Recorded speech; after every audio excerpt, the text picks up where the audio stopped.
Testing. Good morning, besties. Woo, happy Tuesday. Tuesday. My last, unfortunately, live stream. Child, sound like I just woke up. I ain't just wake up, but I just got in. Just got finished cleaning the kitchen, though. Looking at some last minute stuff, y'all. We're gonna have an Instagram day. Okay, I've just decided that we need to have an Instagram day because Instagram is off the hook. Instagram is absolutely off the hook. Let me update this for Reaper from yesterday. Shout out to Reaper for 50 memberships. I'm up here now. Shout out to you, boo, as usual. Ow. Shout out to all of y'all, though. Thank you. Appreciate you for being here. Yeah, early in the morning. Get this shit cracking. And I will be back later on tonight or later on today for show. Okay. But this is my last probably long morning. I do have 2 repair people coming today, y'all. One finally again for the washing machine because the clothes is piling up. And then one for the air conditioner because it acts like it doesn't want to condition. So they come in this morning. Hopefully they won't interrupt, but if they do, then they do. But there's so much going on, right? So we're going to go ahead and get to it so I can get through as much as possible today. Shout out to everyone that is here. Please make sure you hit the like button for me. Subscribe if you are new. Now, listen, I try to find some good news. Y'all don't be sending me no good news. I try to find some good news. This is not good news. But I just want to make sure that we be knowing what's going on. Poor Jermaine. I still haven't seen. Shout out to Fa for sending me the link to watch Michael Jackson. And then shout out to Uncle Rick who did a screening the other day. Maybe I could go find it on his Twitch. I think it's Twitch. But Jermaine Jackson is ordered to pay a woman $6.5 million after ignoring a lawsuit accusing him of violently raping her in the 80s. Violently raping her in the 80s. Girl, when? Let me go ahead. Let me bring it up. Let me see.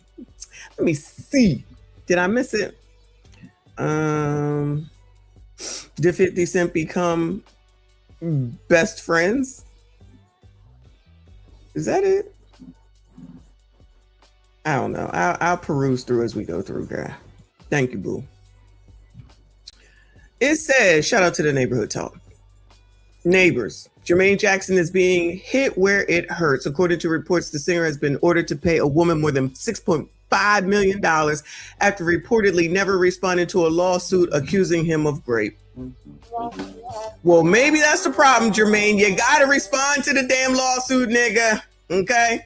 Let me calm down because they totally demonetized that video from yesterday, from our live stream from yesterday. Not a surprise, though. Not a surprise. They said, bitch, what is wrong with you?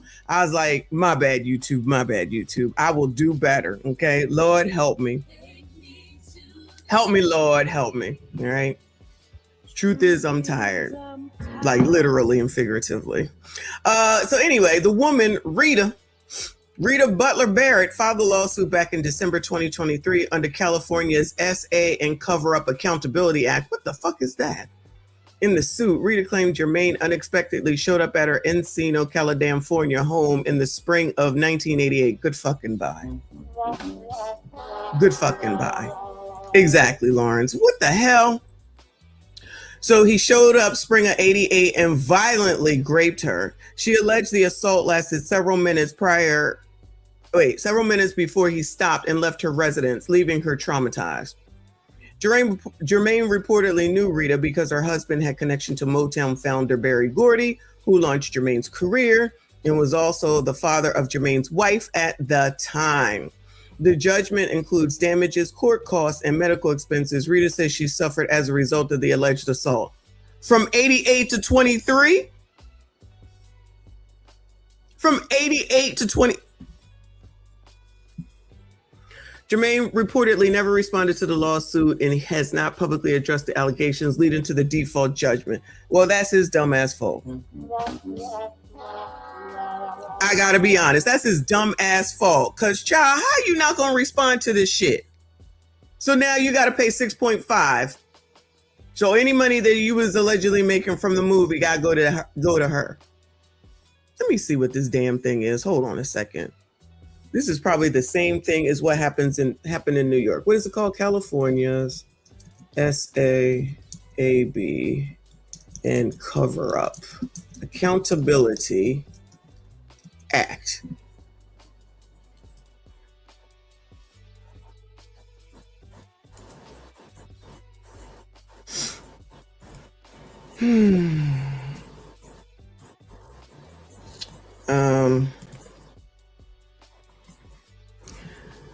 Mason Law stands with SA survivors. All right, shut up. California AB 277 and SA survivors. Of all the different laws pertaining to SA in California, one of the most important is Assembly Bill 2777, also known as the SA and Cover-Up Accountability Act. Among the law's many provisions, the most prominent involves the following. It extends the statute of limitations for filing an injury claim for SA or assault. Well, yep, it's the same thing as what they did in New York. Lengthens the time limit for filing a civil lawsuit regarding SA to December 31st, 2026, if the incident happened after January the 1st, 2009. Reopens SA cases that were previously dismissed only due to the expiration of the statute of limitations, regardless of when the assault took place. Covers claims against individuals and organizations except public entities or agencies which are exempt. Permits legal actions against entities involving a cover-up of SA, defined as a coordinated effort to conceal evidence related to a SA or prevention information about the assault from being disclosed publicly. So in other words, it's the Survivors Act, just like in New Damn York. The reason that this bill was passed isn't complicated. The traumatic nature of SA or abuse can have a chilling effect on coming forward. So you can have 80 years in order to come forward. Shout out to Bill Cosby. As such, many perpetrators and the associated organizations or companies they work for were able to run out the clock on these claims. However, even with this added time, filing a claim as a SA survivor is a difficult process. That's where our experience... Okay, so now it's becoming an advertisement. Anyway, so yeah, that's what that is. So she can come back from way back when and say, this is what you did to me, Jermaine. This is what happened. You came over, you graped me, and you left. And now she gets $6.5 million because that ninja didn't answer back. Anyway. All right. Well, there you go. Don't say we don't be leering around here. Moving on, child. Moving on. Back to Sean Gathright. Right, child. Who thought that we would still be talking about this ninja, right? So it's interesting how when all the color community was talking about, what is it called? Sweat equity and the racism and the sweat equity. Sweat equity, sweat equity. It's slavery, it's slavery, it's slavery. I said 80 years being facetious, but still 2009 to 2026, what is that? 17 years. Bill Cosby was longer than that. Bill Cosby was longer than that. For stuff that we knew, just like we knew about R. Kelly.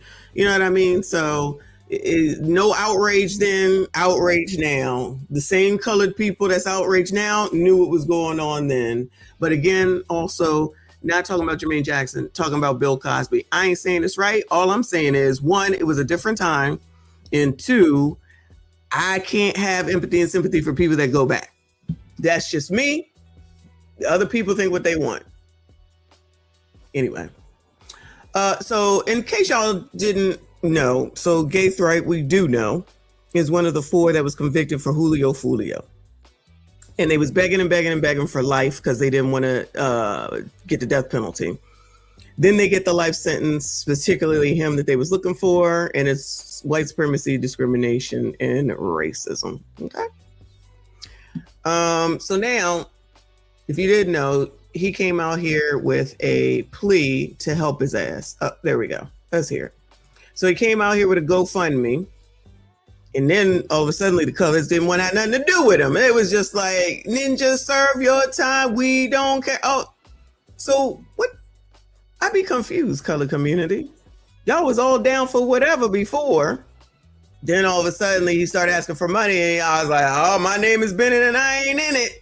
So Sean Gaithright, one of 4 men convicted in Julio Fulio's Red Rum, seeking donations to pay for legal fees to fight conviction and life sentence. Y'all don't want to help him? Hey, Sean, I'm just reaching out to y'all, just to get y'all a quick update about my situation. Right now, they got me in confinement. It's just a protocol thing after Friday, but I should be out of here soon. And reaching back out to everybody. I've seen, I've heard that a lot of y'all have been reaching out to my Instagram page at the official Sean G. This is my real page. This is the page that I will be, communicating to the outside world from, through my management team and stuff like that. I really appreciate all the messages and, all the comments and the likes, the shares and the donations. It means more than y'all can understand. Like, it truly means a lot in a difficult time like this. We all know that God has the last word, and I just really appreciate y'all for seeing me in a different light. Y'all will be hearing from me soon. Like I said, I just have to get out of confinement, take a couple days, but I appreciate y'all. I love every single one of y'all. And yeah, that's it. Thank you. What's up, everybody? Love y'all. Love y'all. Oh, where did the love go when y'all was out here outraged? Now y'all don't. Now he needs some money. Now he's over here. He got used to it real quick, didn't he? He got used to it real quick. This is my real Instagram page. The most important thing. Y'all can go ahead and we will respond. Blah blah blah blah. So the comments. Well, let me go back here first. Sean Gaithright's family says they've been receiving threats over his GoFundMe page after Julio Fulio Red Rum conviction. Let me go ahead and look up GoFundMe, chat. Let's see what's over here. Because it looked like he had $400 yesterday. It looked like he had $400 yesterday. How do you spell his name? Gaith. Right? Gaithright? Hold on. Sean Gaithright. Sean Gaithright. Oh, would they take it down? I don't see it. I don't see it. Maybe they took it down, child. It says statement regarding GoFundMe fundraiser, the official Sean G. Should I be following him?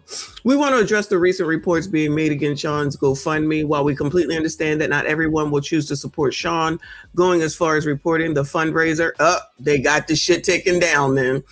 Sending threats and continually harassing not only Sean, but also his loved ones and family members is truly nasty spirited and completely out of control. What? Are you kidding me? Never. Not the colored community. Never, ever. No way. They changed that up real quick, didn't they? We have updated the GoFundMe to clarify that the funds are intended to support Sean's family as they navigate the many emotional, financial, and personal hardships that come with the events ahead. So the funds are intended to support Sean's family. Was Sean supporting the family before all this happened? Ain't he a teenager? Or was a teenager when this happened? How much support was he getting? I'm sorry, how much support was he giving? How much support was he giving? I'm confused. That thing was for $100,000, y'all. Don't get it twisted. It was for $100,000. Throughout all of this, we continue to hold sincere empathy and respect for everyone impacted by the situation. Supporting Sean does not mean we are dismissing the hurt, pain, or seriousness surrounding what has happened. At the same time, Sean is someone we love deeply and will continue to stand beside him. Oh, y'all thought the public really cared about Sean? No. Even though I think there will be some women that will definitely support him, you thought the community really supported Sean? No. They found a reason to come out and say, what? White people, racism, Donald Trump, slavery, Jim Crow, white supremacy. That's all that was about. That's it. Probably liberals as well, even though they would have been saying the same thing, even if it ended up being DP, right? We know his heart and we believe in words. Wait. We know his heart and we believe in his humanity, growth, and redemption.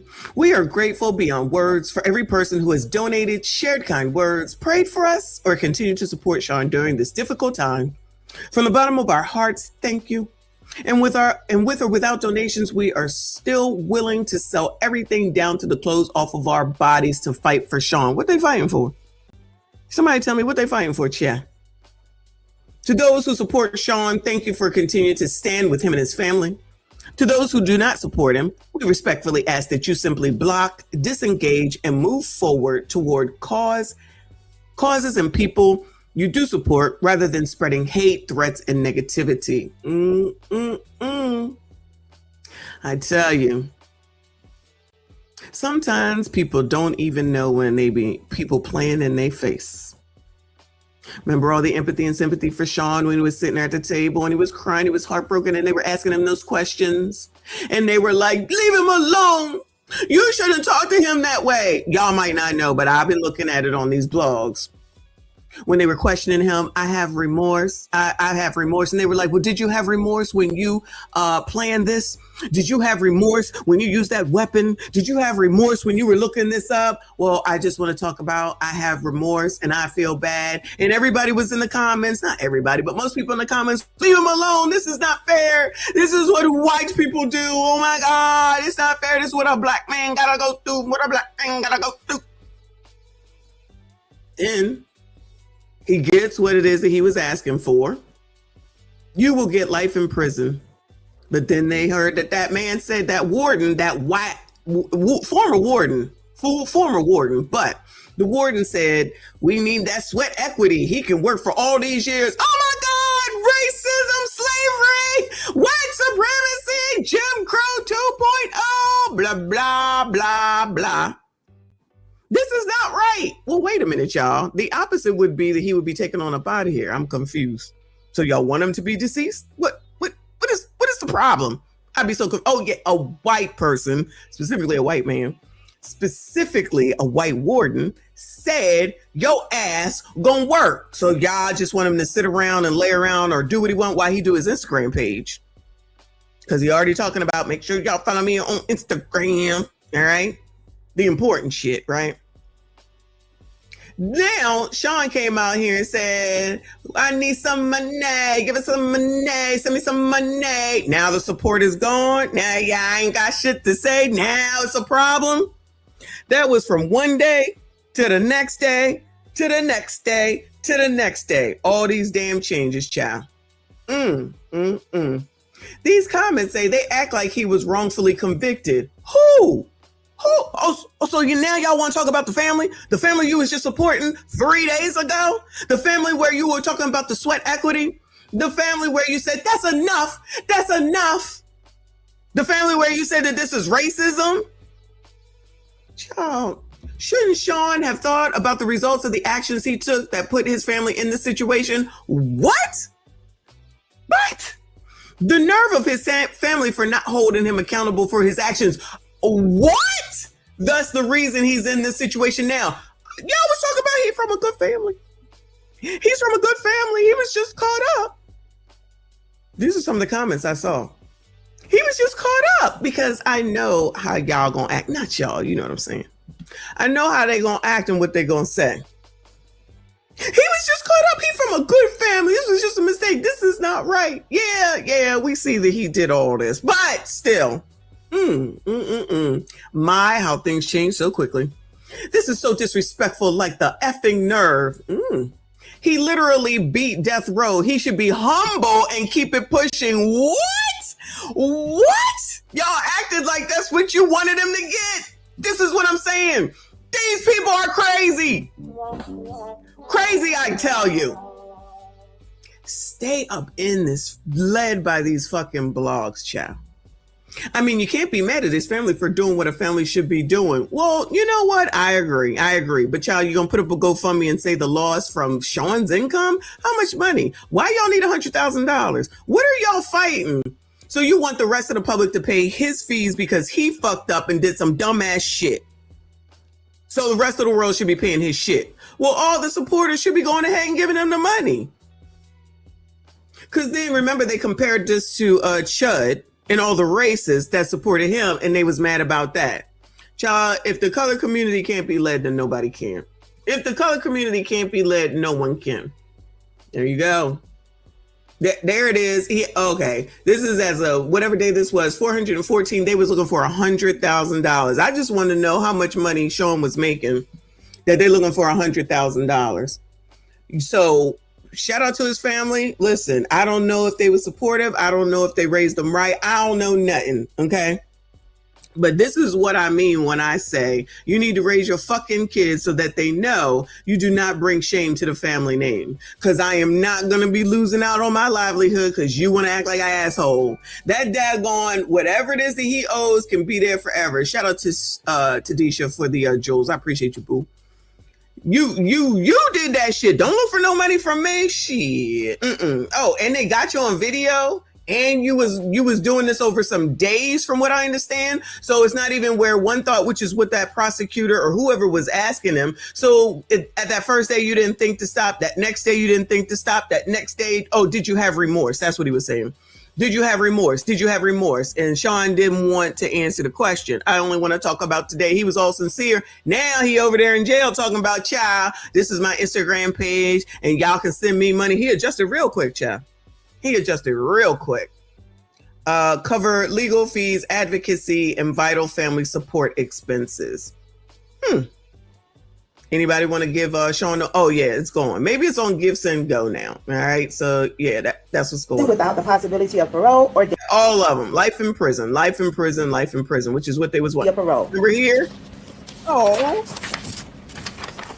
Dated this 15th day of May, 2026 in Hillsborough County, Florida. CS for person of the jury. Oh. Defendant Rashad Murphy. Verdict form, penalty phase. Yeah, it was all them tears and crying. Now it's support my damn Instagram page and give me some damn money. Here. Today, and I'm not here to dispute anything. I'm just here to be a man and take responsibility and express my feelings about this whole situation. That's what I plan on doing. Okay. And how do you feel? What? I feel very remorseful. Yeah. Yep. This is a terrible situation. It's been a traumatic experience. A terrible situation. A traumatic experience for who, boo? To the victim's family, I want to send my deepest condolences.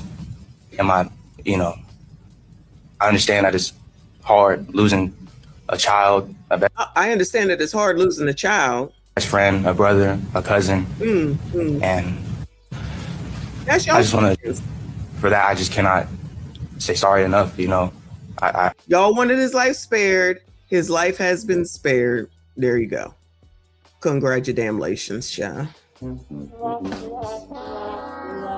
Maybe somebody will learn something from this. But from one foolish ass to another one, let me go ahead and thank God of the Seas for the Cash App. He said, for Michonne Sweat Equity at the gym. Shout out to you, boo. I appreciate you. Always. You got something funny to say. I love it. So y'all remember Mangione, Luigi Mangione,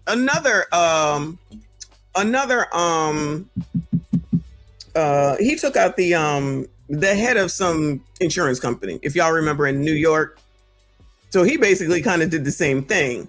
He was he knew where he would be. It was one early morning in New York. He came up, took him out on the street and got caught immediately. But the women's like him. Insane. The women's like him. So there was all this, we love Luigi. We love Luigi. Luigi. I mean, bitches, you do realize he deleted somebody, right? Luigi. And they've been down there for him. They've been donating. They've been sending him shit. I really do think at some point that's what's going to happen to Sean. I really do. I'll be on the lookout to see if the blogs report that, right?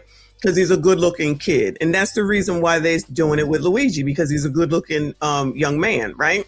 Forget about the red rum chow. Forget about the deceased man that bled out on the daggone streets of New York or wherever Julio Fulio was, right? Forget all that. These heifers, it says from the New York Post, a trio of bloodthirsty fans of accused assassin Luigi Mangione, who were granted press passes by City Hall. So they're down there grouping out for him, meaning Luigi. They're down there groupieing out for him, much like there were groupies who groupied out for R. Kelly. Now, nobody groupied out for Weinstein, as far as I know. But they out here groupieing it up. It says, spouted vile hate and unapologetic calls for political violence from a Manhattan courthouse steps Monday. All right, let's hear it. And then I will acknowledge you, Lawrence. Thank you so much, Boo. I appreciate you. Brian Thompson, that's all I'm saying. That's all I want to say. Brian Thompson's mom, that lady said something on Inside Edition. I said what I said. I don't give a fuck. His children are better off without him. They need to learn to not be like their dad and enjoy the blood money. Brian Thompson, that's all I'm saying. That's all I want to say. Brian Thompson's mom, that lady said something on Inside Edition. I said what I said. I don't give a fuck. His children are better off without him. They need to learn to not be like their dad and enjoy the blood money. Okay, so liberals, I'm sure. So what they're saying is they're speaking to Brian Thompson's family. So Brian Thompson is the man who bled out because of Luigi Mangione. And so their blind, stupid ass, dummism love, allegedly, for Luigi Mangione, has them out here saying, F Brian Thompson and his whole family that lost him because Mangione, who is rich and to do, good to go, mind you, as far as money is concerned, did this thing that I guess they think is acceptable because, you know, liberals are crazy, allegedly.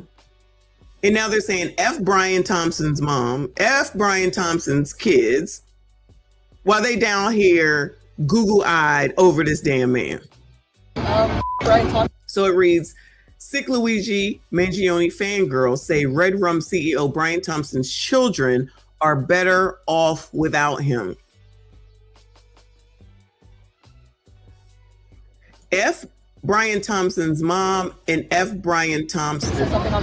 F the lady from Inside Edition. I said what I said. I don't give a fuck. I said what I said. I don't give. Let's remember this, y'all, because I promise you, these words will come back to haunt them. Children are better off without. His children are better off without him. Not Luigi Mangione, the actual deleter. This is how crazy people are now. And this is why y'all got to be careful. We already know. I already told y'all, you know, everybody is crazy. And it's not just the color community, okay? People have empathy and sympathy for the people that are committing crimes out here, red rumming people out here, more so than the actual victims now. This is where we are. Because these MFers think that there's some equality that's missing somewhere. And that everyone is equal, even if you commit crime. There's always a reason why, and you should forgive them and give them the freedom until something happens to them. So you got these people saying this. You think this is not going to come back to bite them in the ass, and they're going to come back out here saying, whoa, whoa, whoa, my bad. I'm sorry. Child, if they work somewhere, they need to, Brian Thompson's kids need to learn to not be like their dad. And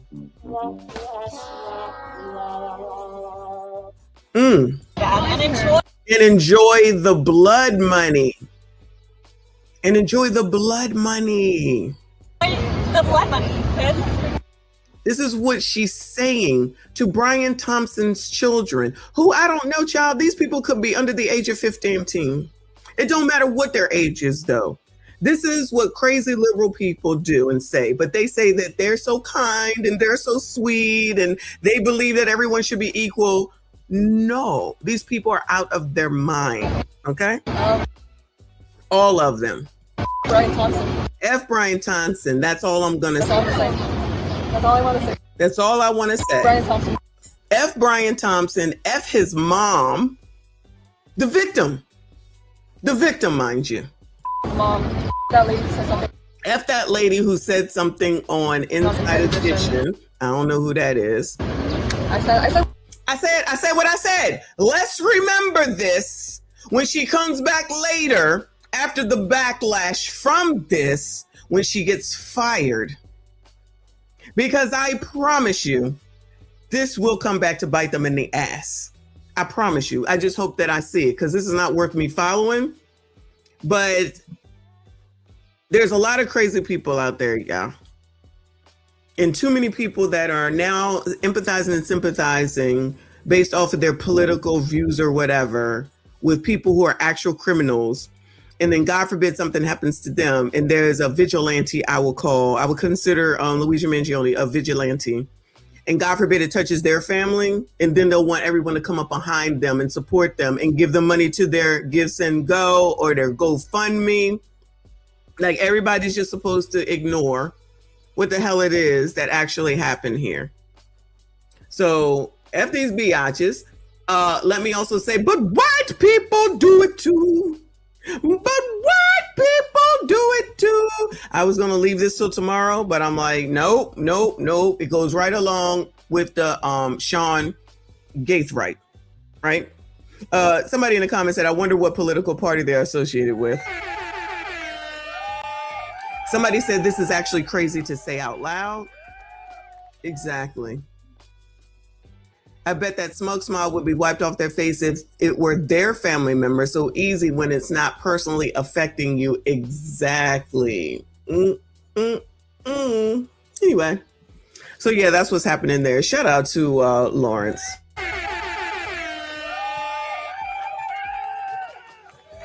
Thank you so much, boo. I appreciate you. Couple of balls soon. We gonna hook you up. We gonna make sure you get that backstreet fun. Yeah. You got a couple of kids. You don't have no job. Yeah. Don't worry about that little girl. That's my job. Yeah. Come in by your Texas. I'm asked what the what? What a money reside. What a money reside. What a money reside. What a money reside. And that's on who? Man-headed little lamb. Okay, we see where the money resides. Thank you so much, hon. As per usual. Whoa, thank you so much for supporting the channel. He said, Section 1 of the 13th Amendment, there is slavery nor involuntary servitude, except as a punishment for crime, whereof the party shall have been duly convicted, shall exist within the United States or any place subject to their jurisdiction. Sir, you did a crime. Shout out to the reference, because we be leering in this bitch, okay? They don't want to hear that, Lawrence. What are you talking about? You mean to tell me it's on the books? Well, black people were only 1/3 of a person when the Constitution was created, and you know that there was slavery, and we suffered the most. Oh my God. They care about y'all, okay? They care about you, sassy straights, the blacks, allegedly. Because, you know, typically, I mean, there's a bunch of liberals. Again, these are liberal people that are doing this shit and saying these crazy things. Just like they said in the comments for that other story. Child, if this is where they want to land their plane, land it. People are tired of it. I understand that there's shit going on and Trump need to get this shit together and get these gas prices down and end this fucking war and stop being a jackass with regard to that, right? Absolutely. But at the same time, you liberals think that you're doing something wonderful while you say some shit like crime should continue. And the funny part about it that's not funny is that the colored community, yes, I'm back on who is over here trying to act like crime is not happening and it is affecting the communities where y'all are at. You still support these crazy ass people because you allegedly think that Republicans are racist. Like there's no racist in the damn Democratic Party. They just are smiling in your fucking face. So y'all tend to believe them and they are still going full force. I told y'all, I just saw a post where they said Cam is the leading contender. Well, child, prepare to lose. Prepare to lose. If Hillary Clinton could not become president, ain't no way.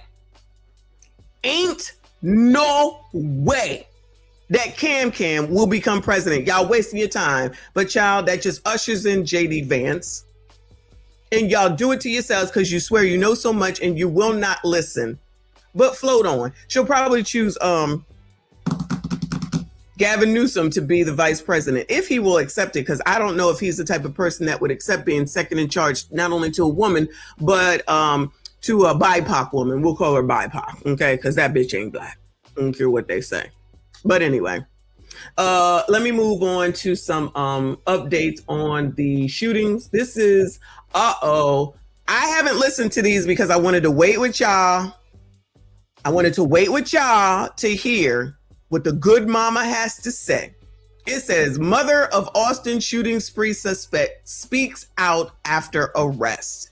We shall see what the good mama has to say. It's 3 teenagers. Police released the identity of a 17-year-old, 2 others linked to this case, a 15 and 16-year-old, and we're hearing from one of the suspect's mothers. She spoke with our Sydney Gray and acknowledged her son's actions were wrong, but she says a number of issues led her son down the wrong path. Sydney joins us live.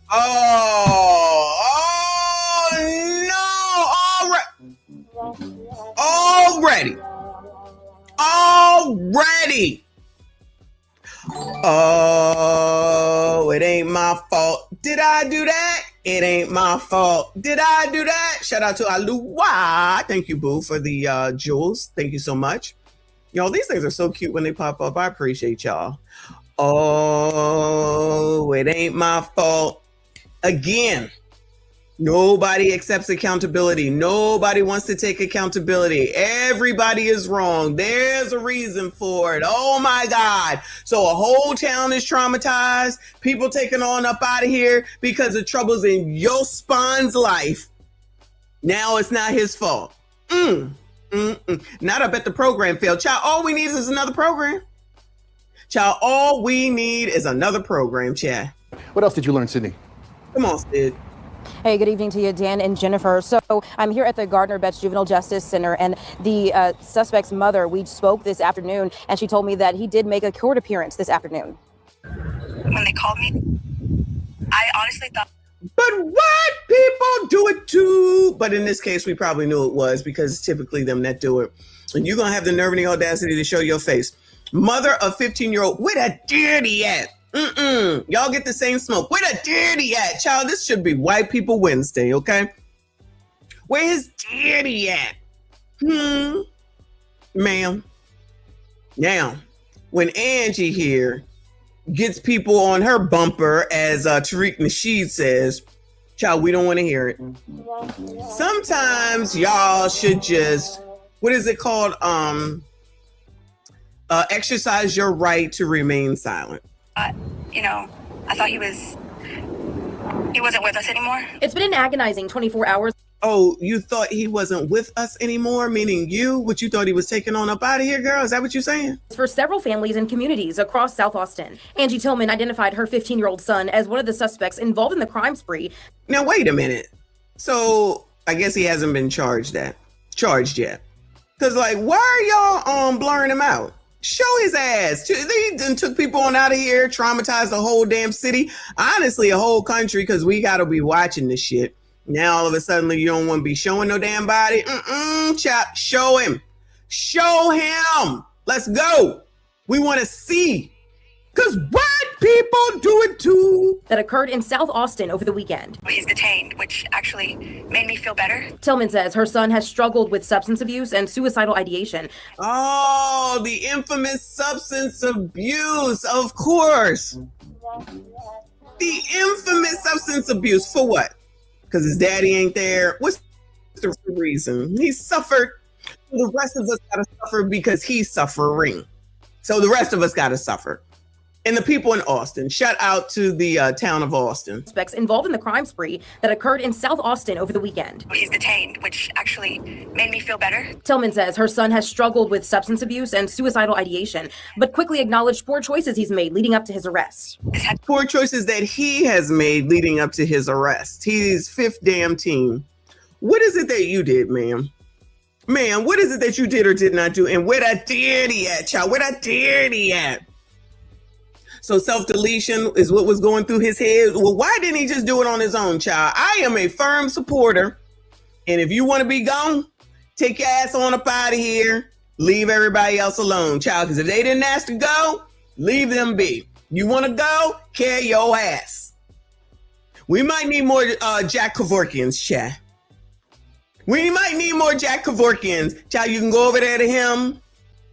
And you can go ahead and make your decisions. And even at fifth damn team, let them go. Because y'all allowing these kids as young as 2 and 3 saying that a boy is a girl and a girl is a boy. Then y'all let your little bastards, your little gremlins, go and make the decision to go see Jack Kevorkian's peers, I'll call them. The all damn audacity. Sometimes y'all probably should shut the fuck up. So when, God forbid, she gets some backlash, we don't care. Everybody gotta be out here talking, saying some dumbass shit. We just want to know where that daddy at. He's detained, which actually made me feel better. Tillman says her son has struggled with substance abuse and suicidal ideation, but quickly acknowledged poor choices he's made leading up to his arrest. This had to happen because it wasn't going to stop. And he was just trying to be a cool kid. The mother, who's also a nurse, said, oh, he was just trying to be a cool kid, and you're a nurse? So you know about resources, ma'am? So you're a nurse? You're a nursity nurse? Happened because it wasn't going to stop. And he was just trying to be a cool kid. The mother, who's also a nurse, says she's sad that her son's actions hurt others. What he did. Oh, I am sad that my son's action, the leader, hurt other people. Oh, man, well, as long as you sad, child. No, y'all, I got no sympathy. Fuck this bitch. Let me calm down. F this biatch, you heard? She a good mama. Like the rest, she ain't shit.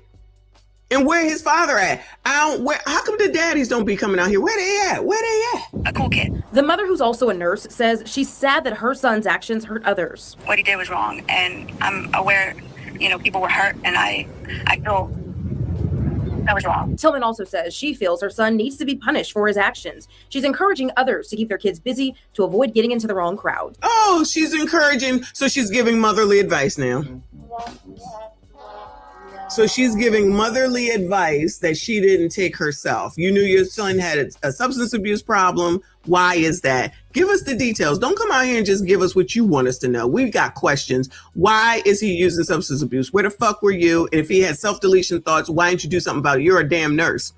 If you don't know, nobody knows. You write in a hospital, you write in a doctor's office, you write wherever the hell it is that you work. You couldn't help him. You couldn't give him some help. Now all these other people got to suffer because you ain't do nothing with your gremlin.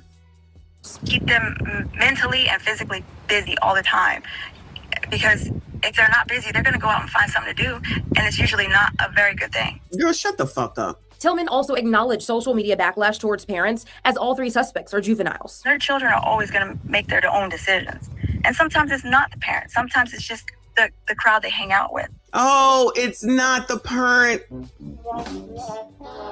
Oh, it's not the parent. Yes, that's the problem. It's not the parent. It's the people that they hang out with. Well, ma'am, if you try and give up some advice, why didn't you take your own advice? Why wasn't he occupied? Why wasn't he doing something? Why was he out here to be on his own? How could he get the time in order to do all this? Because you must have been busy doing whatever the fuck it is that you were doing, that you weren't paying attention to your own kid.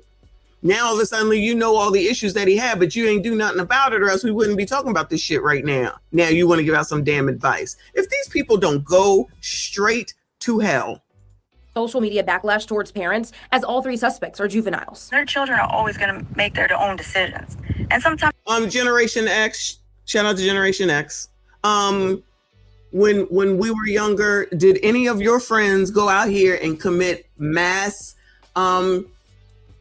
SHOOTings? Did you or your friends go out here and delete people? Did your friends steal cars and then tell the whole world about it? Did your friends go out and commit armed robberies? Did your friends go and plan out deleting other rappers and things of that nature? Did your friends go and plan on finding the CEO of a insurance company and plan to follow him to take him out? Bueller, did you and your friends do these things? Now I know it's going to be like, oh, it's social media. Oh, it's social media. No.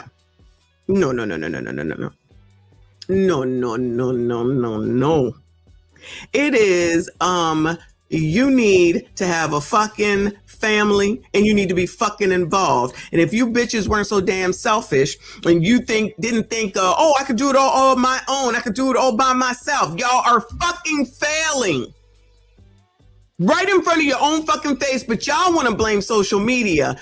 Take the phone the fuck away. If you take the time in the beginning, and not all, but if you take the time in the fucking beginning to be there in your child's life, to know who your damn child is, to teach them the difference between right and wrong, to punish them, to do what that man was doing with his son when he made him bring that bike up those 3 steps, to have a man in his life, since this is a boy and the people that typically do masses are white males, tell the truth, shame the devil. And even though she looked like she probably BIPOC of some sort, not black. illegal, maybe, allegedly. But the point is that how about that? How about you get back to traditional families? No, you bitches want to be large, Marge, and in charge, and you don't have the time because you're too busy working and stressing for money because you don't want to make it work with their fucking father. Don't have no damn kids then.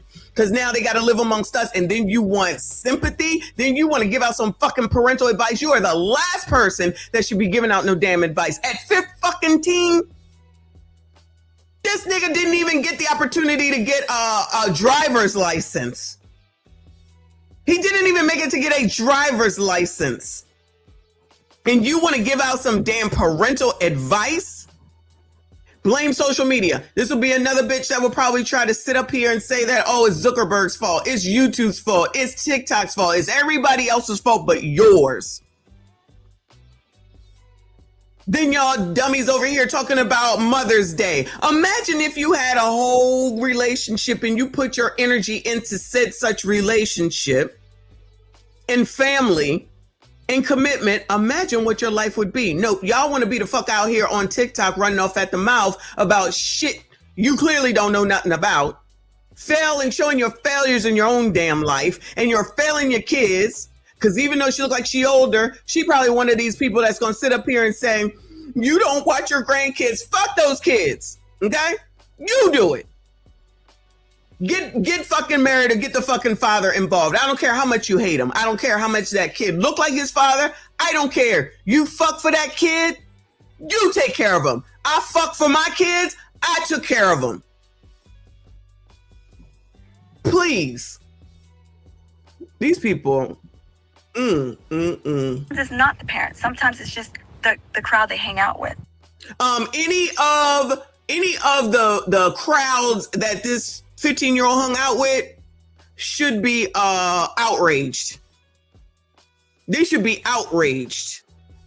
Whether they were involved, because I'm not sure these damn shootings are running together. I don't know if he did this with someone, if there was other people or not. I'm not really sure.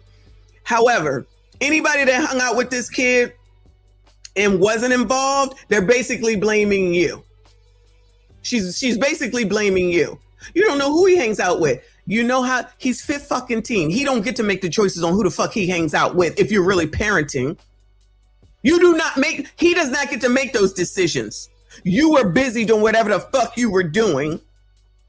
And that's why he got caught up in whatever. But in this sentence over here, you knew that he had self-deletion thoughts, and you knew that he had substance abuse problems at 15. You're a fucking failure, bitch.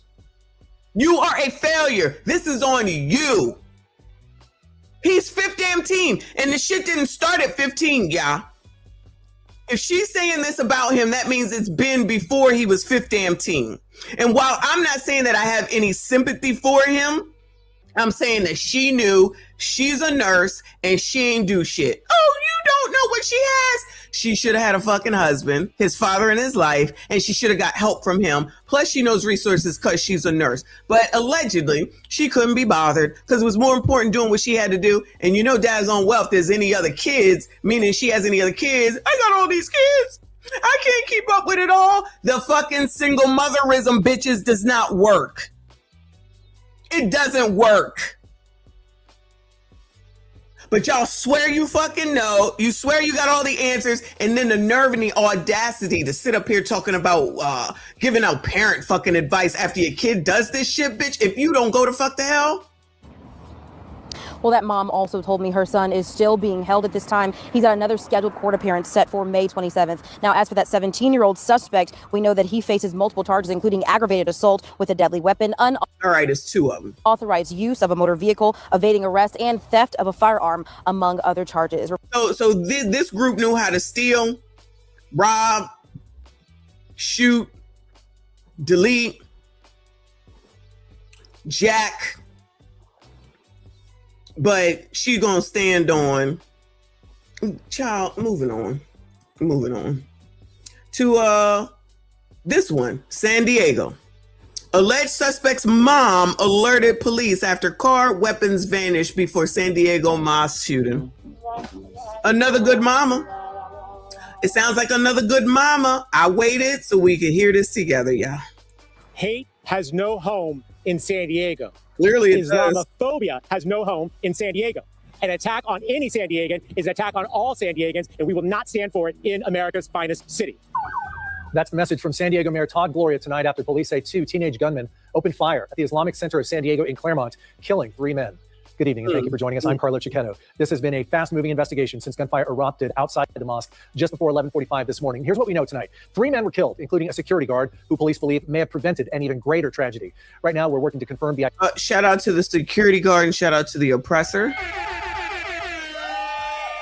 Shout out to the security guard and shout out to the oppressor. Identities of the victims. The 2 suspects, both in their late teens, were found dead inside a car blocks away from the Islamic Center from apparent self-inflicted gunshot wounds. Right now, San Diego police and the FBI are processing multiple crime scenes across Claremont, including the mosque, what's believed to be the home of one of the suspects, and the street where the dead suspects were found.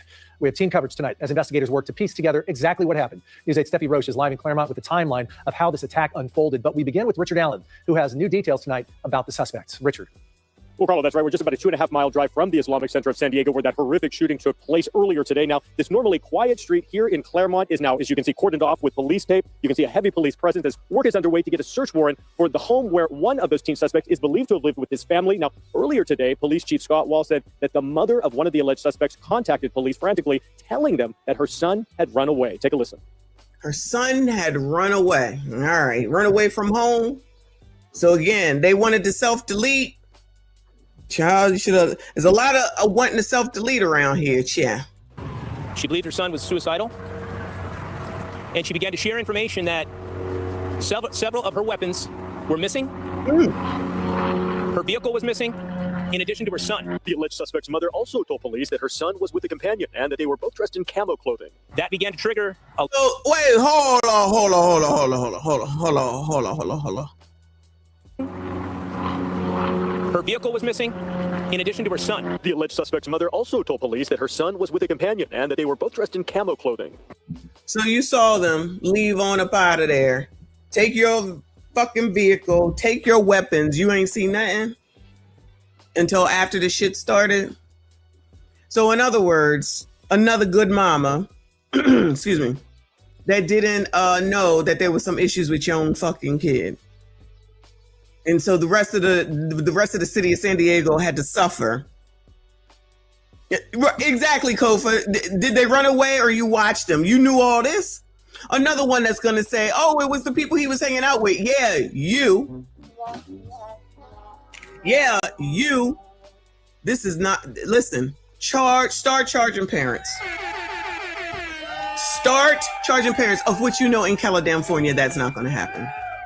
You know, in California, that's not going to happen, but there need to be more charging the fucking parents. Because just like Kofa said, she got all this information. She saw them leave. They took her car. Girl. That began to trigger a larger threat assessment picture. Police quickly deployed a search for the 2 teens using technology, including automated license plate readers, to try to track their whereabouts. Police sent officers to Fashion Valley, where the car was briefly scanned by a license plate reader, but was not located. While we were gathering this information and we were trying to zero in on where these individuals were at, we received the call at approximately 11:43 that there was an active shooter at the Islamic Center. It's absolutely unbelievable. Ted and Marnie Salaya have lived on this Claremont street since the late 60s and have known the alleged 17-year-old suspect his entire life. He helped us bring in our groceries, and he'd wave at us. In fact, he just waved at you when? Today or yesterday? This morning. Yeah, you know, this morning. Hey, how you doing, Meemaw and Paw Paw? Not my Meemaw and Paw Paw. In his head, he's like, I'm going to go take some people out. Child, y'all, woo, Lord help your people. Lord help your people. Y'all guys, be careful, child. It could be your neighbor waving to you. Hey, you know, I don't like near none of these kids, none of these gremlins. I don't trust near none of them. You heard? Child, I might have to worry about my grandkids. I'm just playing. But I'm just saying, like, that's crazy. Oh, he just waved this morning before he then went to the mosque and shot the place up. So he's Getting in the corner. Hey, you know, waving. And CBS 8 has also learned that the alleged traumatized 17-year-old suspect was enrolled as a student at iHigh Virtual Academy, that's through the San Diego Unified School District, and that in the previous academic school year, 2024 to 25, had participated in wrestling as an extracurricular activity at nearby Madison High School, but was not a student there. Carlo? Thank you, Richard. How he wrestling at somebody else's school? And our Steffi Roche is now joining us from Claremont with what we're learning right now. What's going on, Steffi? Well, it's been an absolutely horrific day in San Diego, of course. Tonight, I did speak just over the phone with the president of the Muslim Leadership Council for San Diego, and he says that his community is in a state of shock and mourning tonight, understandably. And I've been out here all afternoon in the area where the two teens, the suspected shooters, were found dead inside a car over here. And tonight, I put a timeline together of this tragedy. This is a city's and a community's absolute worst nightmare. Chief Wall says San Diego police received a call of an active shooter at the mosque just before noon. The center just south of Balboa Avenue was the largest mosque in San Diego County, acting both as a place of worship and a school. Responding officers found 3 shooting victims, all believed to be adult men, one being a security guard at the mosque. More than 50 officers rushed inside the center, going from room to search for the shooters. While on the scene, they received separate calls of shots fired a few blocks away on Salerno Street. There, a landscaper was shot at, but the helmet he was wearing took the brunt of the bullets and saved his life. This is the scariest part of, staying. Shout out to the thing on his head, Chad. In the United States and sending the kids to school, especially that when it is a Muslim school where there are all Muslim people, and because of the hate crime, and, people not liking us, it's a very scary moment for us. Yeah. Thankfully, no children were traumatized. Kids, traumatized parents hurt, but they could be seen holding hands evacuating the mosque. The public and surrounding neighborhoods were advised to shelter in place. Some schools in the area were temporarily placed on lockdown. Whole neighborhood traumatized. Meanwhile, the 2 teen suspected shooters were found dead a few blocks away on Hatton Street with self-inflicted gunshot wounds. Police believe the shooters to be 17 and 18-year-old men. The circumstances that led up to this and the details of what happened and exactly which time it happened will come out in the days ahead. We look forward Chief Wall to says this shooting is being investigated as a hate crime. And meanwhile, the victims in this horrific tragedy have not been identified by law enforcement at this time. Now, report. Yeah, well, they're dead. Does it really matter? Let's see what the mama looks like. Loving, I'm assuming you don't know that California is one of the most liberal fucking states, and Gavin Newsom would never, Karen Bass would never, Maxine Waters would never. And then none of them want to hold nobody accountable. They don't want to have anyone be responsible for anything. I mean, come on now. We don't know this. They allow anything and everything. They're not going to hold no fucking body accountable. Let's go to Shadam Cargo, child. This is clearly crime is down. Good mama episode. Mother blames Chicago public schools after alleged teacher attack on 12-year-old son. Oh, I heard about that one with the mother who put the filming thing in the son's hair. That one's disgusting. They all need to be held accountable. Chicago Public Schools after she says her 12-year-old son was violently assaulted by his science teacher. She's been identified as 37-year-old Elaine Pierce Collins and is now facing felony shout out to Big Tiff's baby daddy's wife. Charges, but the child's mother says despite the seriousness of this alleged attack, she was not notified for hours after it happened by her son's school. These are the images of Malachi. You can see right there. His mother says she took these images after the alleged attack inside Pershing Steam Magnet School in the 3200 block of South Calumet Avenue on December 12th of last Calumet City. Year. She says the photos show redness, scratches, swelling, and bruising around the 6th grader's face and eye. This is the issue. Malachi's mother, Marquita Brown, says the incident happened at 10:40 in the morning. She was notified after 2 in the afternoon. She also says when her son went back to school 3 days later, 37-year-old Elaine Pierce Collins was still on the job. Nothing. What the heck?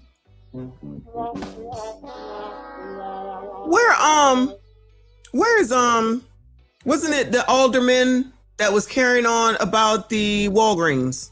This is Chicago or Chicago area. Where is Jason House, I guess? If this is in Calumet City, that's under Thornton Township. Oh, that's the supervisor. That's that other black guy. I forget his name. Where is the NAACP? How come ain't nobody down here helping this woman, making sure that them people get? Where are the protests to say that your ass needs to be fired and everybody need to not go here? Where they at, y'all? Where's all those people that are sitting up here fighting for the illegals, but they're not gonna do nothing to help this woman whose son was attacked at school? No, I guess not. All right. Happened to the teacher right away. She was placed on suspension. But I just wish that this never happens to no other kid that attends John Pershing Elementary School. Brown also says she initially believed her son had been involved in a fight with another student until administrators allegedly told her the altercation involved a teacher. So they knew. See, he's a 6th grader, so they knew. And it's not even like he looks like the typical that we see, right? Yes, I'm stereotyping. So he looks like he's probably just going to school, so you're getting attacked by the teacher, and the Child, these people, I can't. Claims her son was dragged, punched, choked, and strangled by this teacher after attempting to report what happened. Brown also says the teacher was eventually placed on suspension, but believes action should have. I know you fucking lying. I know you fucking lying right now. Not a sister did this shit. What? Why? What is going on? How could a black person do this to another black person with all this racism that's going on? With all this white supremacy going on? How? Oh, I certainly hope that she allegedly, meaning this teacher, wasn't trying to take one of these kids down. You know what I'm saying. Y'all know what I'm saying. And he said, I can't do it. I can't do it. I thought it was a white man too, because the other one with the other lady, which I'm gonna see if I can find real quick, that was a white man with two eyes looking two different fucking directions. I was not expecting a sister with all this sister hoodishness going on around here. I can't believe it. Now, why would you do that? This is crazy. Happen immediately. According to Chicago police and court records, Pierce Collins is charged with 1 felony count of aggravated battery of a child causing great bodily harm and 1 felony count of aggravated battery by strangulation, also causing great bodily harm. He was dragged on the stairs. He was trying to come to notify the principal of what happened. She dragged him. So she allegedly attacked him. He was going to go tell. Shout out to him. Shout out to the little boy that was ready to go tell. I'm glad. So then she stops him and beats him more. She beats him more. Woo! Homeschool your kids, Che. Also causing great bodily harm. He was dragged on the stairs. He was trying to come to notify the principal of what happened. She dragged him. She started punching him. She choked him. She strangled him, and she assaulted my child. The assistant principal told me that my child had scars on his arm, but when I looked at his arm, when I finally came home, he had bruises and stuff on his left side, his eye. He had blood clots underneath the eye and on the top, and he had long scratches on the side of his face. When I sent to my child to school earlier that morning, he was in perfect good health. Pierce Collins is also a referee. I did reach out to her for a comment on this story, and she declined. She's back in a courtroom June 1st. According to data, this is the 6th CPS employee accused of assaulting students this school year. Chicago Public Schools did the 6th assault this school year.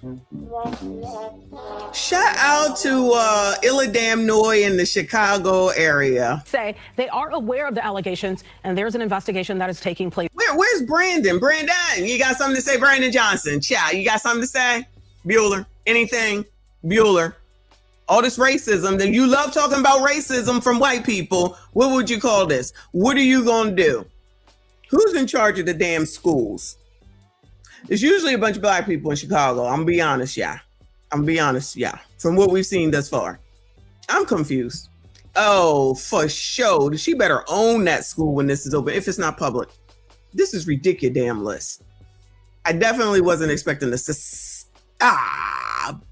But you think that's it? It is not. Mother, the mamas want to talk. The mamas want to talk. Mother of slain Glenview teen calls for justice. Let's see what's going on here, child. Shout out to Chicago. The mother of a Glenview teenager murdered in her home in late March is speaking out tonight, frustrated that the Cook County State's Attorney's Office has not brought charges against the person she believes killed her daughter. Oh no, you trying to tell me that Cook County ain't doing their job? They got the new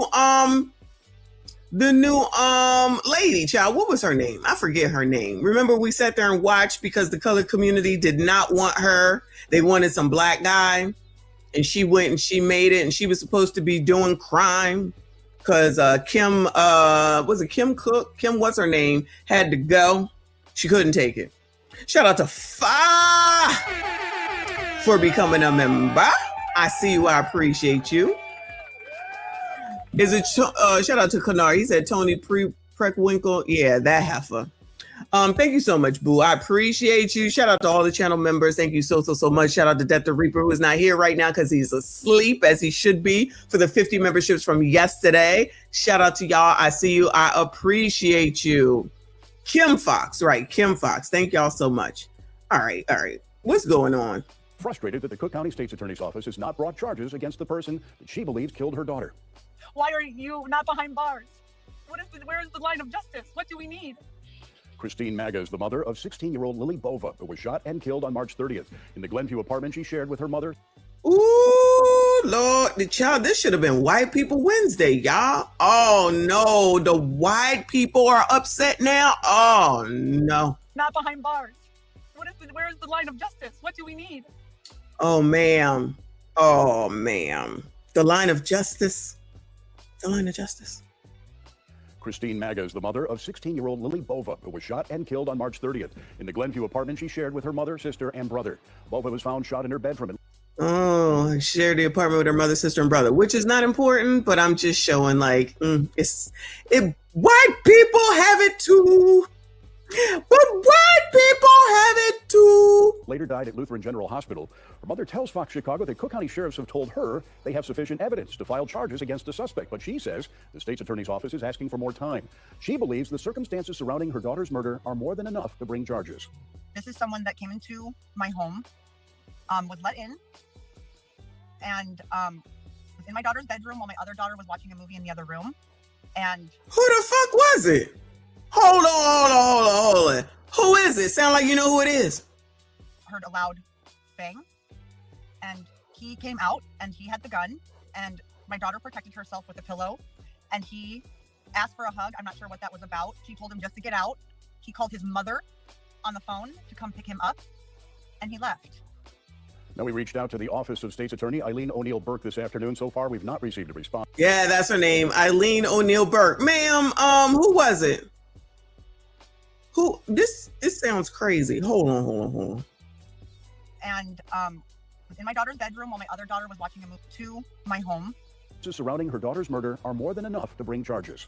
This is someone that came into my home, was let in, and was in my daughter's bedroom while my other daughter was watching a movie in the other room, and heard a loud bang, and he came out and he had the gun, and my daughter protected herself with a pillow, and he asked for a hug. I'm not sure what that was about. She told him just to get out. He called his mother on the phone to come pick him up, and he left. Now, we reached out to the Office of State's Attorney Eileen O'Neill Burke this afternoon. So far, we've not received a response. Christine Maga says she believes the person that she believes killed her daughter is still living in the community, and she says she's fearful for the safety of her other two children.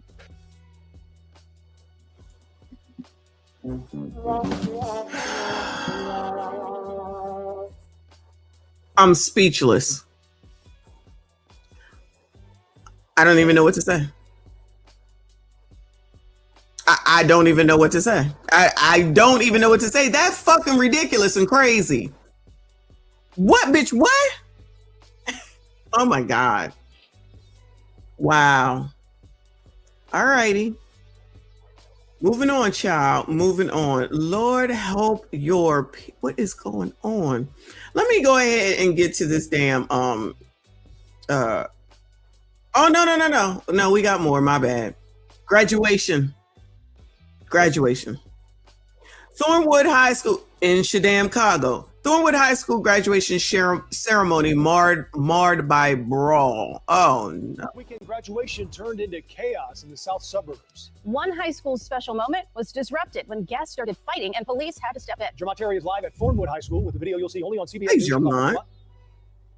Joe Erica, this graduation was held outside, and the only worry the class of 2026 should have had was maybe the windy conditions. But as you mentioned, instead, people in the stands started fighting, bringing this happy ceremony to a halt.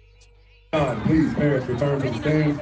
Graduates, please take your seats. We have not completed the ceremony at this time, please. The seniors at Thornwood High in suburban South Holland could not keep their attention on the stage after a brawl broke. South Holland. That's the same area that everything is going to shit since Big Tiff left. Give her job back. I think Big Tiff need to come back because y'all is wilding. Out while their names were getting called. South Holland city leaders told CBS Chicago at the commencement on the football field, a physical altercation occurred among a group of attendees. In this video, you see several people running, throwing punches, including someone in a cap and gown. This graduation is out of control. Parents and friends in the stand say they tried waiting out the commotion. Many wanted to see their senior cross the stage. But some parents told me despite having security at the graduation, they did not feel safe sticking around. In this video, you see graduates leaving during the... Good decision. Good decision. Don't wait for the alleged firings to happen. Leave. In this video, you see several people running, throwing punches, including someone in a cap and gown. This graduation is out of control. Parents and friends in the stand say they tried waiting out the commotion. Many wanted to see their senior cross the stage. But some parents told me despite having security at the graduation, they did not feel safe sticking around. In this video, you see graduates leaving during the ceremony. South Holland leaders say this doesn't reflect the community, so it was disheartening that at such a meaningful occasion dedicated to honoring the achievements of our young people, the actions of a few guests disrupted what should have been a joyful milestone. Police did detain people at the graduation, but were told no one was arrested or charged. The village goes on to say, "We are grateful that situation was resolved quickly and without serious incidents." Now, city leaders tell us that the graduation did continue. However, parents that we talked to off camera insisting that they didn't even announce the class of 2026 to the crowd. So there was some hesitation and or interruption at this graduation. Thankfully, no one was seriously injured in this melee. Reporting live in South Holland tonight, Jermont. Shout out Jermont. Haven't seen him in a while. I think they need Big Tiff back. They need Big Tiffany back. Hopefully she gets elected down there in the ATL. We look forward to it. Is this Chicago still? Hold on. WDSU. Honors student deleted hours after graduating from high school. Lord help your people. Is this graduation season? Yes, it is graduation. Understand why someone so young with so much life ahead can be taken from us so soon. Such a bright future gone too soon. Tonight, a New Orleans family mourning the loss of a teenager killed a day after New Orleans graduation. And officials confirm Ferdinand will. Child, what are these outfits that these two have on? What is this? How y'all dress down in New Orleans? Woo, Lord help your people. A recent graduate of Sophie B. Wright was shot and killed in Treme last week. His family and classmates gathered to remember his life with a prayer service. WDS reporter Jasmine Franklin is live outside of his high school, hearing from loved ones. Jasmine.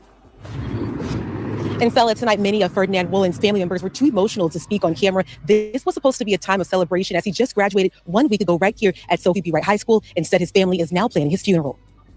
That was an innocent soul, a great soul, a soul that was not meant to leave this early. Just hours after walking across the stage and taking these pictures holding his high school diploma. Left an impact that can never be erased. This Sophie B. Wright honors graduate was hurt in a Treme shooting, according to police. When officers responded to the scene early Tuesday morning, they found Woolens inside an SUV shot multiple times. Police say he was transported to a hospital where he died days later. We was just celebrating their graduation that day. They had a party at a hall. We would have never known that we would have left that hall party and we would have never seen that boy ever again. An 18-year-old with a promising future ahead. His family says he had a full ride scholarship to college, set to study engineering this fall. Wow. Wow.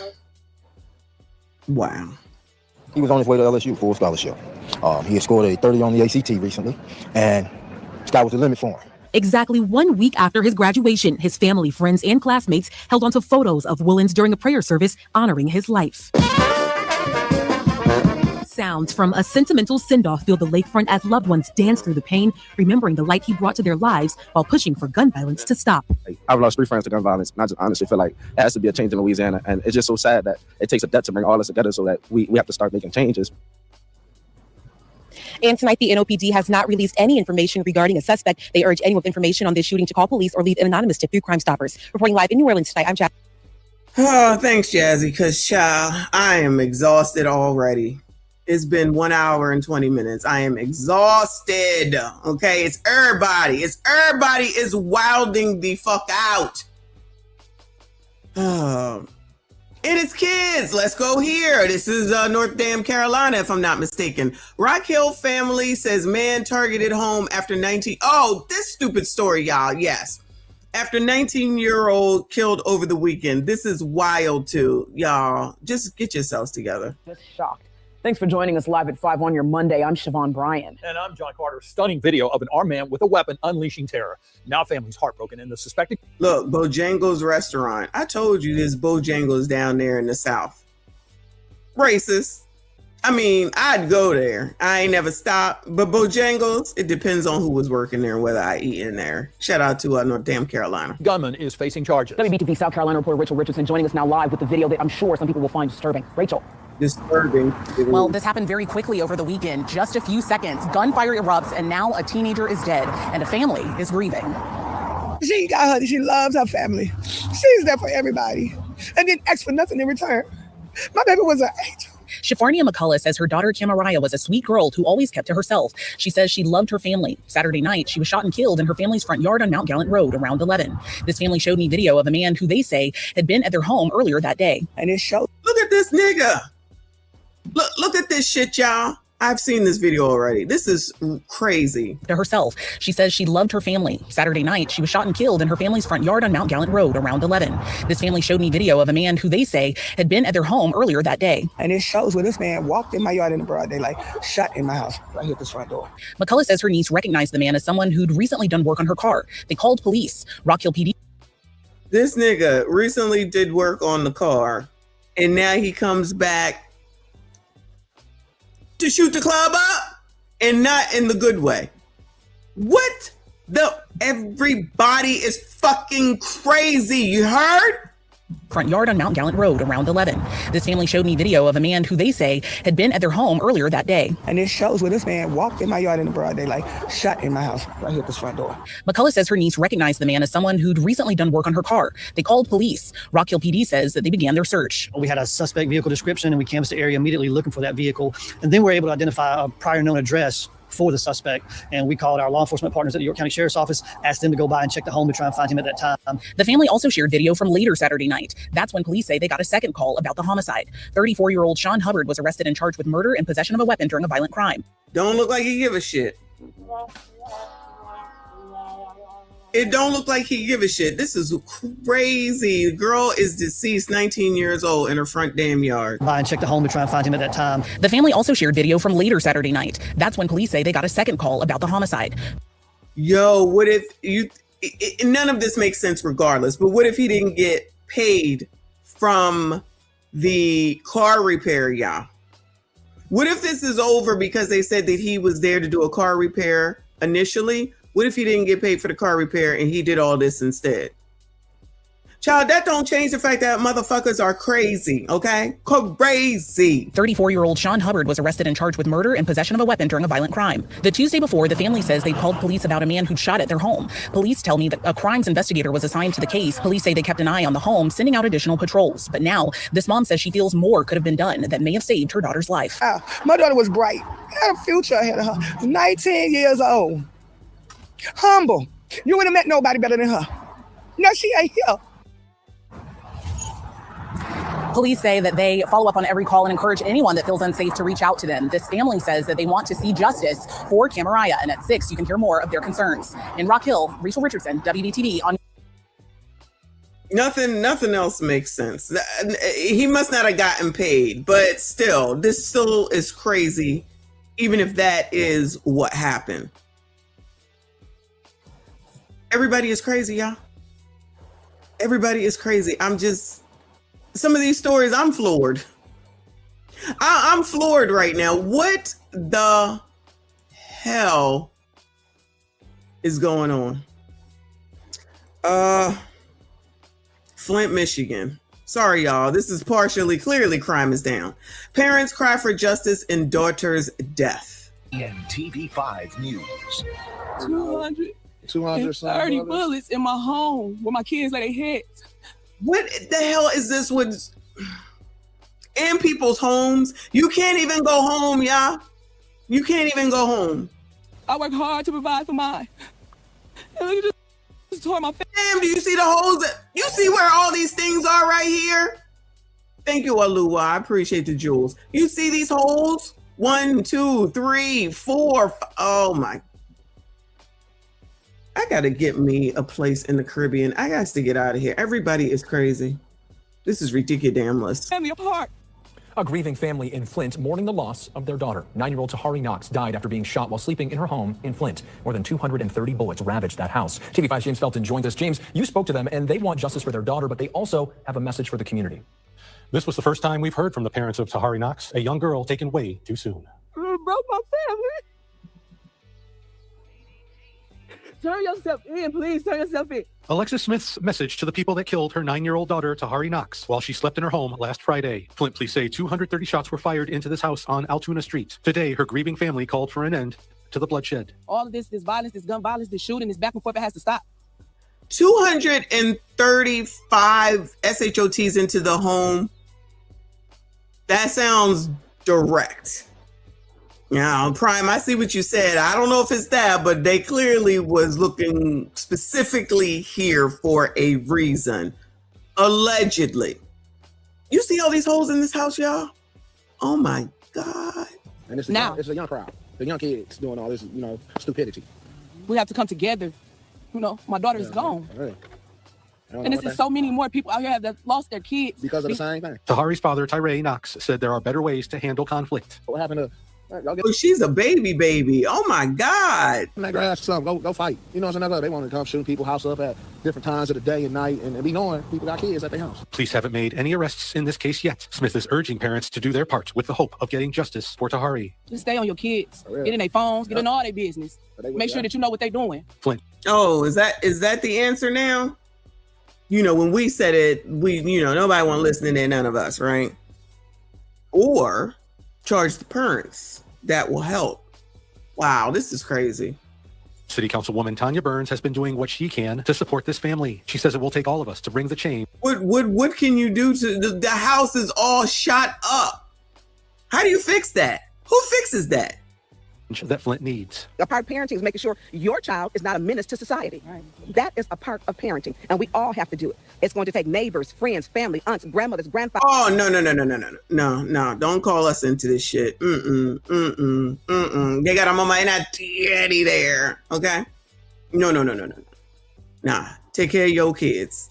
Bring the change that Flint needs. A part of parenting is making sure your child is not a menace to society. Right. Agreed. That is a part of parenting, and we all have to do it. It's going to take neighbors, friends, family, aunts, grandmothers, grandfathers. We need our clergy involved. It's going to take everyone in this community. Everyone. Funeral services for Tahari will be held at Wednesday at St. Mark Missionary Baptist Church. Look at this window right here on the left-hand side of this lady, if you see the mouse. How do you live in this house after this? How? Every place there's a green thing, that's a shot. This was direct. Like somebody said, this was direct. Wow. These stories have floored me today, y'all. I am speechless. And there's more. There's more. Oh my God. Family of young shooting victim speaks out. 14-year-old boy shot to death at home in Michigan City, Indiana. Police say family seeking justice, Chad. Trauma of losing him was magnified by the fact that his siblings had to witness what happened after he ran into the house for help. Devin's mother says he didn't deserve this, and what he deserves now is justice. He was 14. We were just talking about his birthday on the 24th. Now I gotta talk about burying my son. India Harrington says the last time she spoke with her son, Devin Porter, he asked if he could go play basketball. He was going to the white out here to play ball. Next thing, I'm getting a phone call. My son gone. Devin's sister says the shooting happened in broad daylight. She says she heard multiple gunshots before her 14-year-old brother ran into her room and collapsed as his young siblings took cover. He blows on my hand. We tried to tone him over. He was still trying to gasp for air, but his eyes was gone, in the back of his head. By the time they came, he was gone. Michigan City police say this happened on the 300 block of West 11th Street at 4:30 on Friday. Officers found Devin suffering from a gunshot wound and took him to a nearby hospital where police say he succumbed to his injuries. Devin Porter was a freshman at Michigan City High School. His mother says he was an honor roll student, beloved by his teachers. This video from 2024 showcasing one of his true passions, basketball. And my son didn't deserve this. He ain't do nothing to nobody. All he wanted to do is basketball. That's all my baby wanted to do. And they took that from him. Devin's family now scared to return to their home, concerned over what they called a recent uptick in shootings. A day before Devin was killed, Michigan City police say another juvenile was shot in the foot about a half mile away from their home. These kids is innocent out here getting hurt, killed, and all they don't deserve this. My son didn't deserve this. He didn't do nothing to nobody. Police say detectives are continuing to interview witnesses and look for surveillance video. If you have any information that could help police, I have no information. I'm just right now, y'all. I am just floored.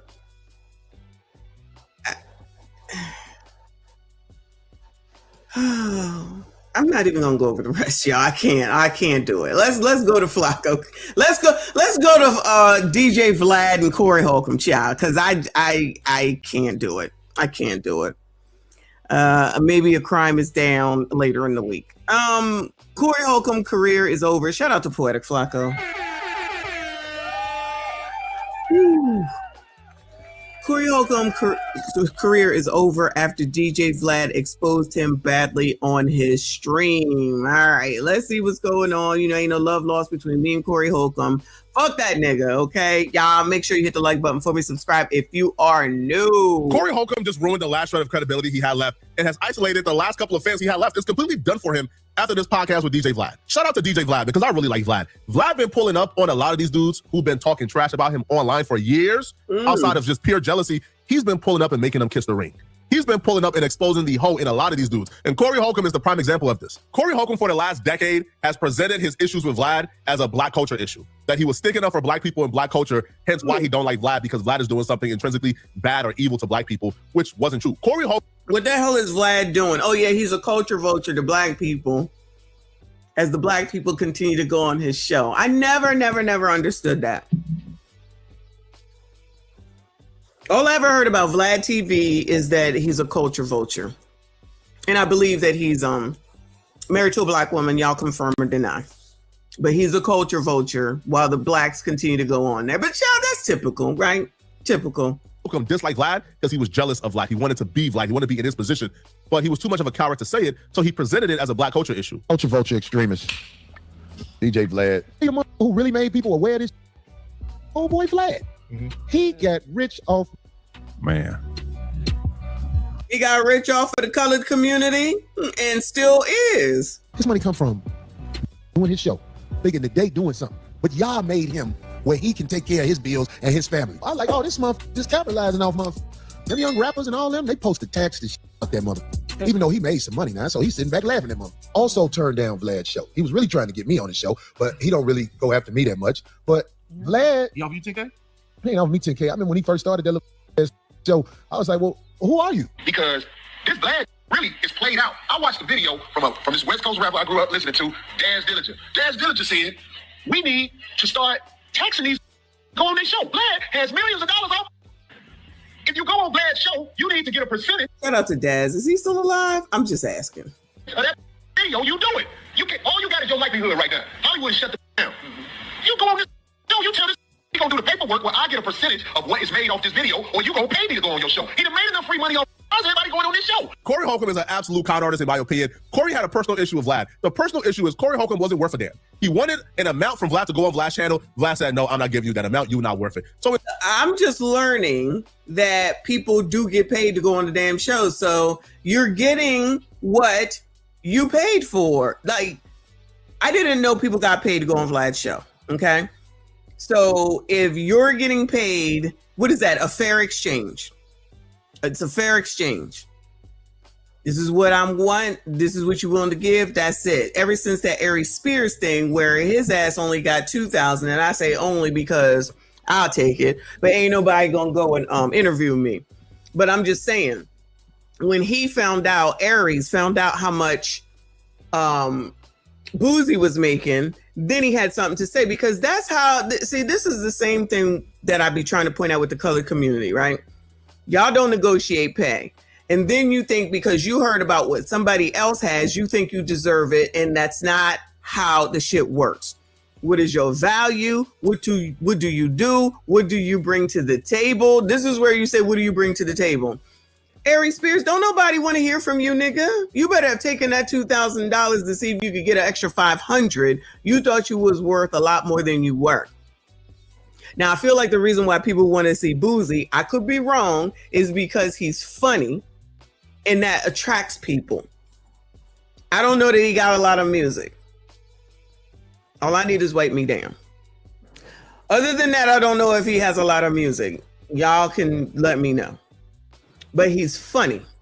And so if that brings people for Vlad, which is the views, especially on YouTube, because it's the views at the end of the day that is the most important thing, then there you go. Then there you go.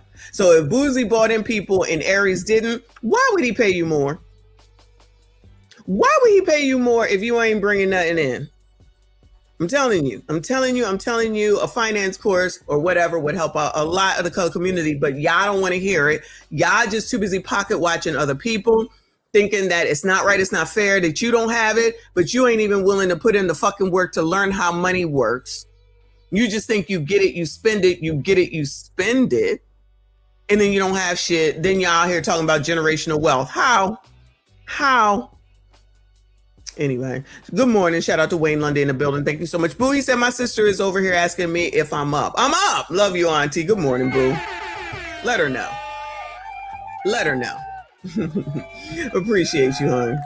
Instead of Corey Holcomb expressing he had a personal issue with Vlad, he then turned his personal issue with Vlad into a black culture issue. He pimped out the culture to get what he wanted. Now, all of a sudden, Vlad's a culture vulture. Vlad is bad for the culture. Vlad is using black people. How dare y'all go on Vlad? Y'all got to check Vlad.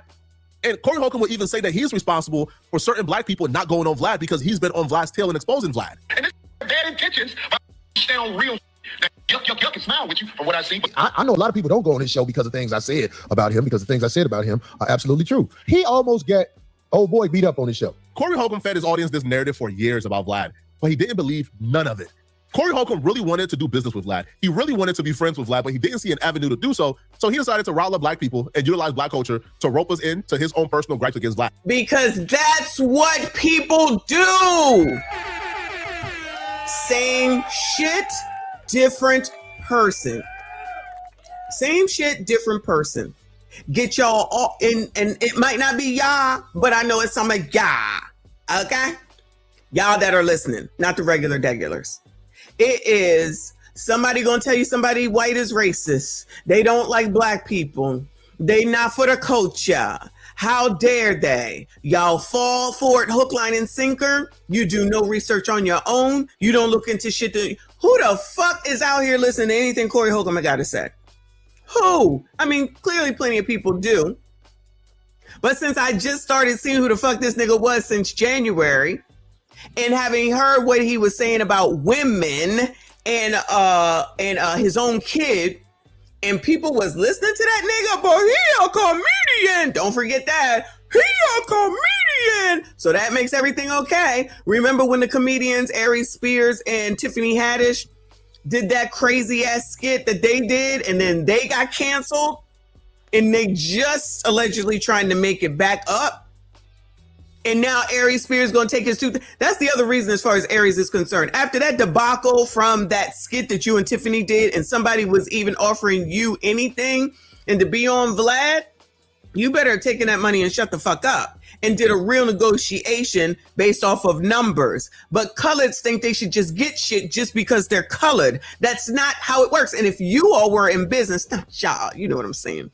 And if you all were in business, you damn sure wouldn't be wanting to give your fucking money away to somebody just because they black. Imagine your whole damn crew was black. So you should give them all money. Ask MC Hammer how that works out. Ask MC Hammer how that works out. When your whole crew is black and you want to give them all the money, see where the fuck you end up. Say I'm lying. Say I'm lying. And we know Corey Holcomb didn't believe a goddamn thing that he was saying about Vlad for years. We know Corey Holcomb didn't believe a goddamn thing he was saying because the moment he got the opportunity to work with Vlad and be Vlad's friend, all of that went out the window. Corey Holcomb threw everything he ever said about Vlad out the window. And Corey Holcomb was back on his show before Vlad even showed up. This is just a preview the week before Vlad was to show up, where Corey Holcomb is talking about Vlad, and Corey Holcomb is damn near on his knees, on his tonguing down Vlad, begging Vlad for an opportunity to do business with him. Apex, right. Now listen, I'm willing to bet this. More people are familiar with DJ Vlad than they are these stars on these streaming services. Yeah. Which is why when I talk to DJ Vlad, it's don't mainly be about business. I mean, we're gonna laugh at the sissies. Now, what if somebody with talent, with the notoriety and the numbers get on? Right. That's why I'm saying, man, my brother, I'm trying. Corey looking for clout. That's why, yeah, I'm looking for clout, but I got something to give, homie. What? DJ Vlad, Corey Holcomb, if we collaborated on something, goddammit, it'll be something. I know you not sitting up here about to talk to this white man after you lost respect for Anton, because you never talk about what the white men do. You never talk about what white people do. That's why I lose respect for you, because you don't say nothing about what the white man did to the black people. Yeah, all of a suddenly, You can take that shit and shove it up your ass for some Vlad. No shade against Vlad at all. Vlad ain't do shit to me. And child, if Blacks is getting paid to go on there, I don't understand what the problem is. Y'all willingly able to take whatever the hell it is that he was offering. Lunel be on there all time, from what I seen. Even that coon ass, I said it, I meant it, DL motherfucking Hughley. Can't stand that nigga. I seen him on Vlad a lot. Why he got all this shit to say about Donald Trump. He ain't upset with the culture vulture. Vlad, no issue with that at all. None. He must have been getting paid, just like he gets paid allegedly for all the shit that he's spouting now to get you colors to follow him for the Democratic Party bullshit. Getting y'all riled up and hating, and y'all just following motherfuckers instead of looking in the shit for your damn selves. You listening to this nigga on the screen for some reason. All the shit he been spouting for what, 4 months now? All the shit he been saying. All that shit that he said about Anton. And this is not about me defending Anton, but that nigga sat there and got mad when Anton said, you SMD the black community. That's exactly what he did. And now you see it in front of your fucking face. And what excuse do y'all have now? Not y'all. But he a comedian. I bet you the Anton hate sector still ain't got shit to say about Corey Holcomb because they too busy hating Anton for their personal shit. This nigga right here then leading motherfuckers forever. I hate him. And I didn't know. I'm just looking at what Poetic Flacco is saying with the words that Corey is saying out of his damn mouth. Just like those other people who were saying the shit about the PDF stuff. This is what this nigga said. He a comedian, but he a comedian. Go against every fucking thing that he ever fucking said. Anyway, I'm an entertainer. When you really get through, I'm an entertainer. But what he is still losing from his own actions based off of that shit with that woman. Even based off of this shit with regard to even Anton. Thanks for the tip. With regard to the fact that he's blaming everybody for his shit except for himself. The PDF stuff that came up. TMZ. Sean Hawley. Y'all know the list of all this shit that he said about why he was losing gigs. Then, shout out to Fawcett Media. You know, he want to go and they get to me because Corey all of a sudden got issue with everybody saying something about him. But that nigga can say whatever he wants about any woman, his daughters included. This biatch ain't shit. This biatch, I just gave her $20. I just took her down and all I need to do is give her $20 and she in the hood and I like hood women and you biatches ain't ish, blah, blah, blah, blah, blah. Where the feminists at?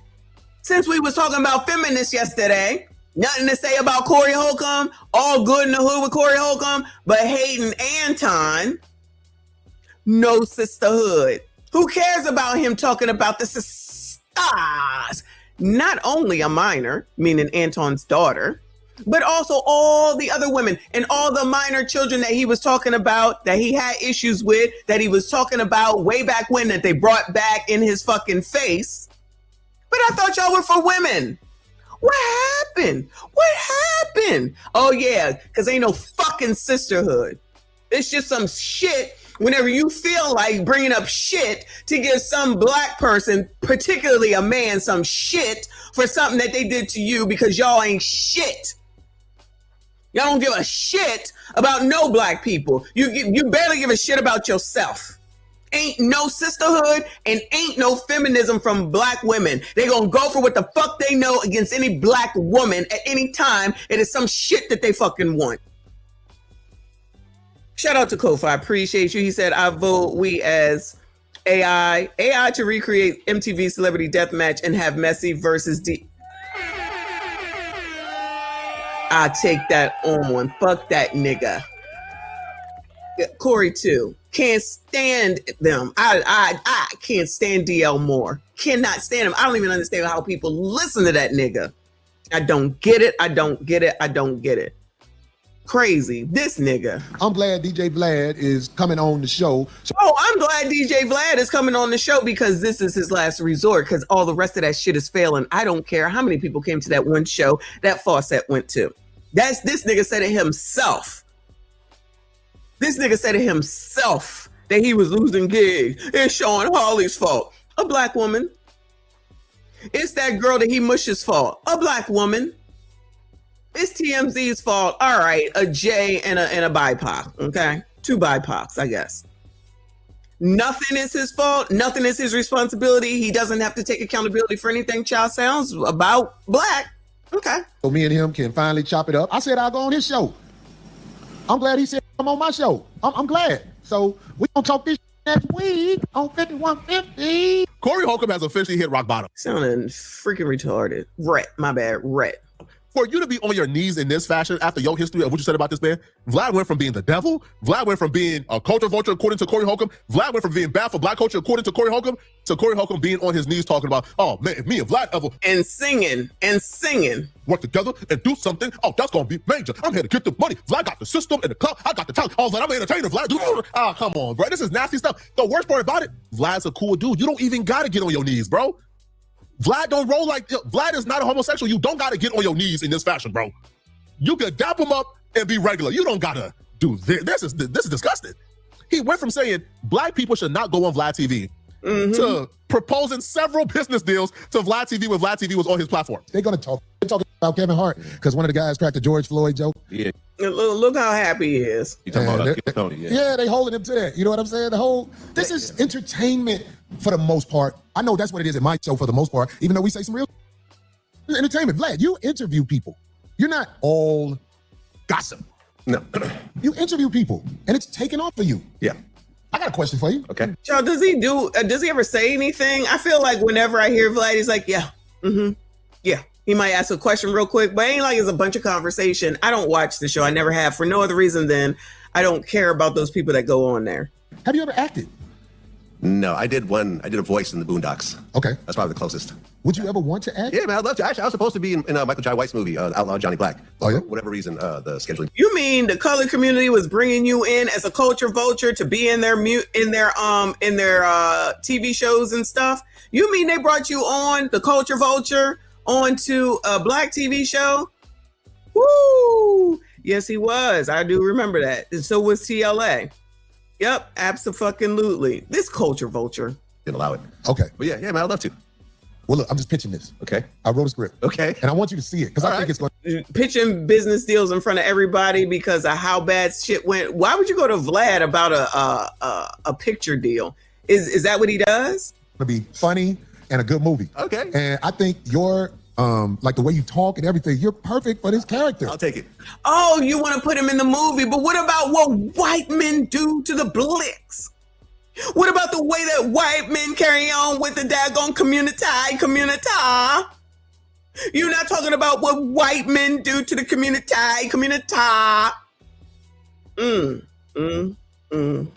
Really? Yeah, I'll take it. That's amazing. There we go. See, we got He's showing all his teeth. Really?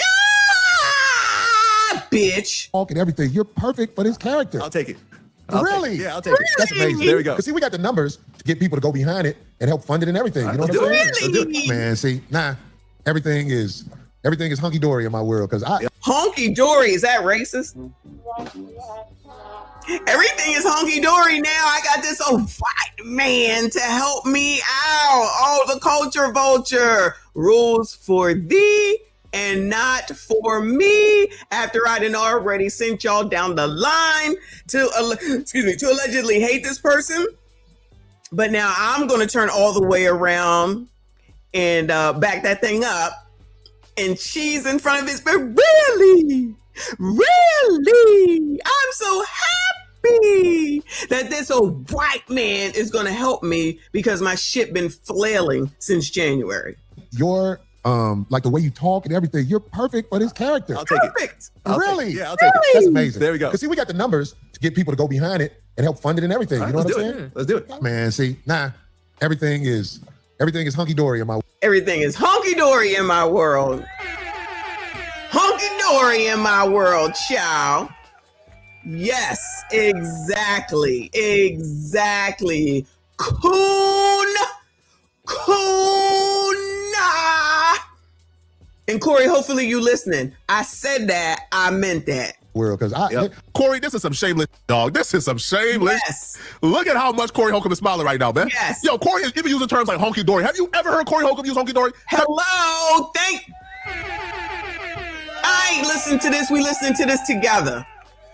Cheesing it up, honky dory. That sounds very white, Corey. I thought you had a problem with white men, especially this culture vulture right here. He's a culture vulture. But I guess it's okay for a culture vulture to come through and you cheese in his face and you say honky dory, that it's okay because your career is fledgling. This TV show is sucking. So you got to do what you have to do. Go to the white people to save your ass. We're the color community for your ass. They tired of your shit. But y'all colors be following people. And now you see what it is at the end of the day. The color is always green. The color is always green. What is it? The blacks in field. Oh, the black Seinfeld. In 2 weeks, Corey is going to be saying Vlad is not white. He is Russian. You're right. I believe that. He's still BIPOC. That's why we're going to put him under BIPOC, because they wanted to bring up BIPOC. He BIPOCing it up. If they're going to say that he's Russian, but he's white. He not the white oppressor that had to deal with the 60s laugh out loud. Corey's a clown. Been a clown. I agree. No, Vlad is not BIPOC. My bad. No, Vlad is not BIPOC. He white. Russian white. All whitey, white. Because that's what he's been saying all this time. We're not going to change it up now, Corey. You're not going to change it up now. Child. You cheesing it up. Cheesing it up. Bitching out after all that shit with Anton. I lose respect for you because you don't say nothing about the white man. That's why I lose respect for you, because you don't say nothing about the white man. You bitch ass bitch. You ever seen Corey Holcomb smile this much? DJ Vlad had this brother blushing. This man said, oh darn Vlad, you man, you made my day honky dory. Corey, I don't ever want to hear these words, Corey, leave your mouth again. And you still talking around. What did the Caucasian male do to America? Shout out to Flacco. That's what I'm talking about. Abso-fucking-lutely, you bitch ass nigga. Y'all allow these motherfuckers to play in your fucking face. Yo, shout out to Flacco. First, Corey, leave your mouth again. And you still talking around. What did the Caucasian male do to America to bring it down? I'm not getting into that. You dancing around it. And that's why I lose respect for you when you start dancing and kissing Caucasian male's ass. But I don't. Don't do that in front of me, because I'm not an ass kisser of nobody. Corey, it's over, bro. Run that back.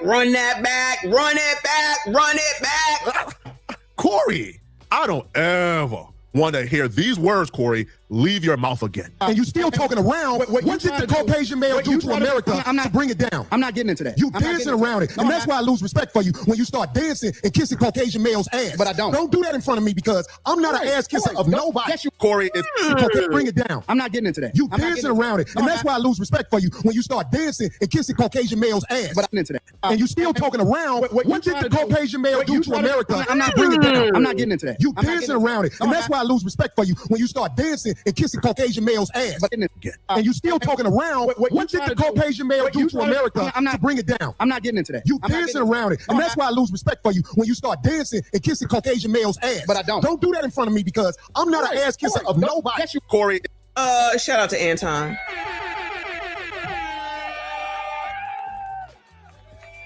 Shout out to Anton. Shout out to Flacco. And shout out to the Anton hate community. A bunch of jackasses. But they never have anything to say about Corey Holcomb. He the best of the best. Remember when Frigidaire threw up his 10 whole fucking dollars? It's me, Corey. It's me, Corey. That's my video, Corey. It's I don't care. All I care about is my relatives. Let me drive this home. All I care about is a nigga disrespecting my relative, nigga. That's all I care about, boy. That's all I care about. I don't care. All I care about is my relatives. Let me drive this home. All I care about is a nigga disrespecting my relative, nigga. That's all I care about, boy. That's all I care about. Yes, we know that's all you care about, you bitch ass nigga. Over here with this other bitch ass nigga friend. Oh, Corey, it was me with $10 whole. Nigga couldn't even afford a 50, let alone a fucking 100. It's me, Corey. It's me, Corey. Dick chasing and whatnot. Crazy. Foolish. Ain't never said nothing about nothing that this nigga ever did. Too busy up Anton's ass. All that personal shit going on. Shout out to y'all that was here yesterday for that, for Anton playing these motherfuckers like he's been. Get his name back out into the algorithm to get them videos pushed because YouTube's effing around. Shout out to YouTube though. Effing around with the algorithm. Shout out to Patrick Bet David, who was discussing it, because you know some of these people can't come outside of everything that Anton does. But shout out to my people that keep me informed on what goes on, that I don't have to watch it all the time. They keep me informed. Ridiculous damn list, but this bitch ass nigga. Corey, leave your mouth again. And you still talking around. What did the Caucasian male do to America to bring it down? I'm not getting into that. You dancing around it. And that's why I lose respect for you when you start dancing and kissing Caucasian males' ass. But I don't. Don't do that in front of me because I'm not an ass kisser of nobody. Corey, it's over, bro. That's over with for you, bro. You can never with a straight face repeat that again. Exactly. DJ Vlad is a liberal white man. Don't worry, I'll do it. I'll do it for him. This is how I know Corey Holcomb has no experience around white folks, because DJ Vlad is a Democrat. He's a leftist. He's a liberal white man. So you're bootlicking and eating a butter biscuits for no reason. Ooh. Vlad don't even get along with like far-right conservative black men. Vlad on some liberal stuff. So he is inexperienced talking to white folks. He thinks all white folks are conservative. So he brings up the Kevin Hart and the George Floyd joke. All black people across America, most of us, not all, we standing in concrete, in cement, that thing is wrong. It's not cool. We is not getting away with it. We don't rock with it. Corey Holcomb pretends to be Hotep. He gets in front of a white man, and the first thing he does is starts co-signing the chaseless George Floyd joke, talking about black folks too sensitive. Proof that no matter how much money black people have, they're still just gonna act like ninjas. Always fighting. Like Bill Cosby, Hart is a black comedian from Philadelphia, and like Bill Cosby, women don't know when Kevin is inside of them. You've done good though, Kevin. The black community is so proud of you. Right now, George Floyd is looking up at us all, laughing so hard that he can't breathe. God bless you, Kevin. They're talking about Kevin Hart because one of the guys cracked the George Floyd joke. Yeah, you talking about Tony. Yeah, they holding him to that. You know what I'm saying? This is entertainment. Oh, Corey. Oh, Corey. You can never put that line again, bro. Oh, yeah. I don't give a damn about none of that. But everybody is having issues with regard to the George Floyd joke. To have your issue with it. Do any of these people have an issue with the words that Corey Holcomb actually said about minor children, of the women that he was taking down, and what he saw, what they said, and what happened there that made him look PDF-ish, allegedly? Then none of that. So more mad at a joke, but not mad at actual actions. All right, cool. Miss me with this bullshit. I don't give a fuck. Kevin Hart sitting there. But remember when Corey said, I'm a dirtbag. I'm a comedian. And everybody was like, he a comedian. But then the white man said something. Now all of a sudden, child, it's not right. It's not fair. Because our holy George Floyd has to always be held in high regard. Y'all are never allowed to say a word about him. You can talk about MLK. You can talk about Malcolm X. You can talk about this one. You can talk about that one, but not George Floyd. Not George Floyd. The colored community got to be upset about that. Forget about what this man did with a minor child. Forget about what he talked about, other things with minor children. Forget about all the things that he said about black women. You know, all the feminists, all the sisters that take off us stars. Please. You cannot push the you pro-black or you militant anymore. That is over with. We see you for who you are, bro. And I'm so glad that DJ Vlad didn't co-sign like that nonsense. Right? And Vlad would have never co-signed that nonsense because Vlad again is a liberal. Corey Holcomb thinks all white folks is on some racist stuff, right? So he misread it. So Corey Holcomb brings up this. Hey, really? That's entertainment, Corey? That's all fine and did. Black folks are just sensitive, Corey? Nonsense, man. Yo, Vlad even exposed him during the show.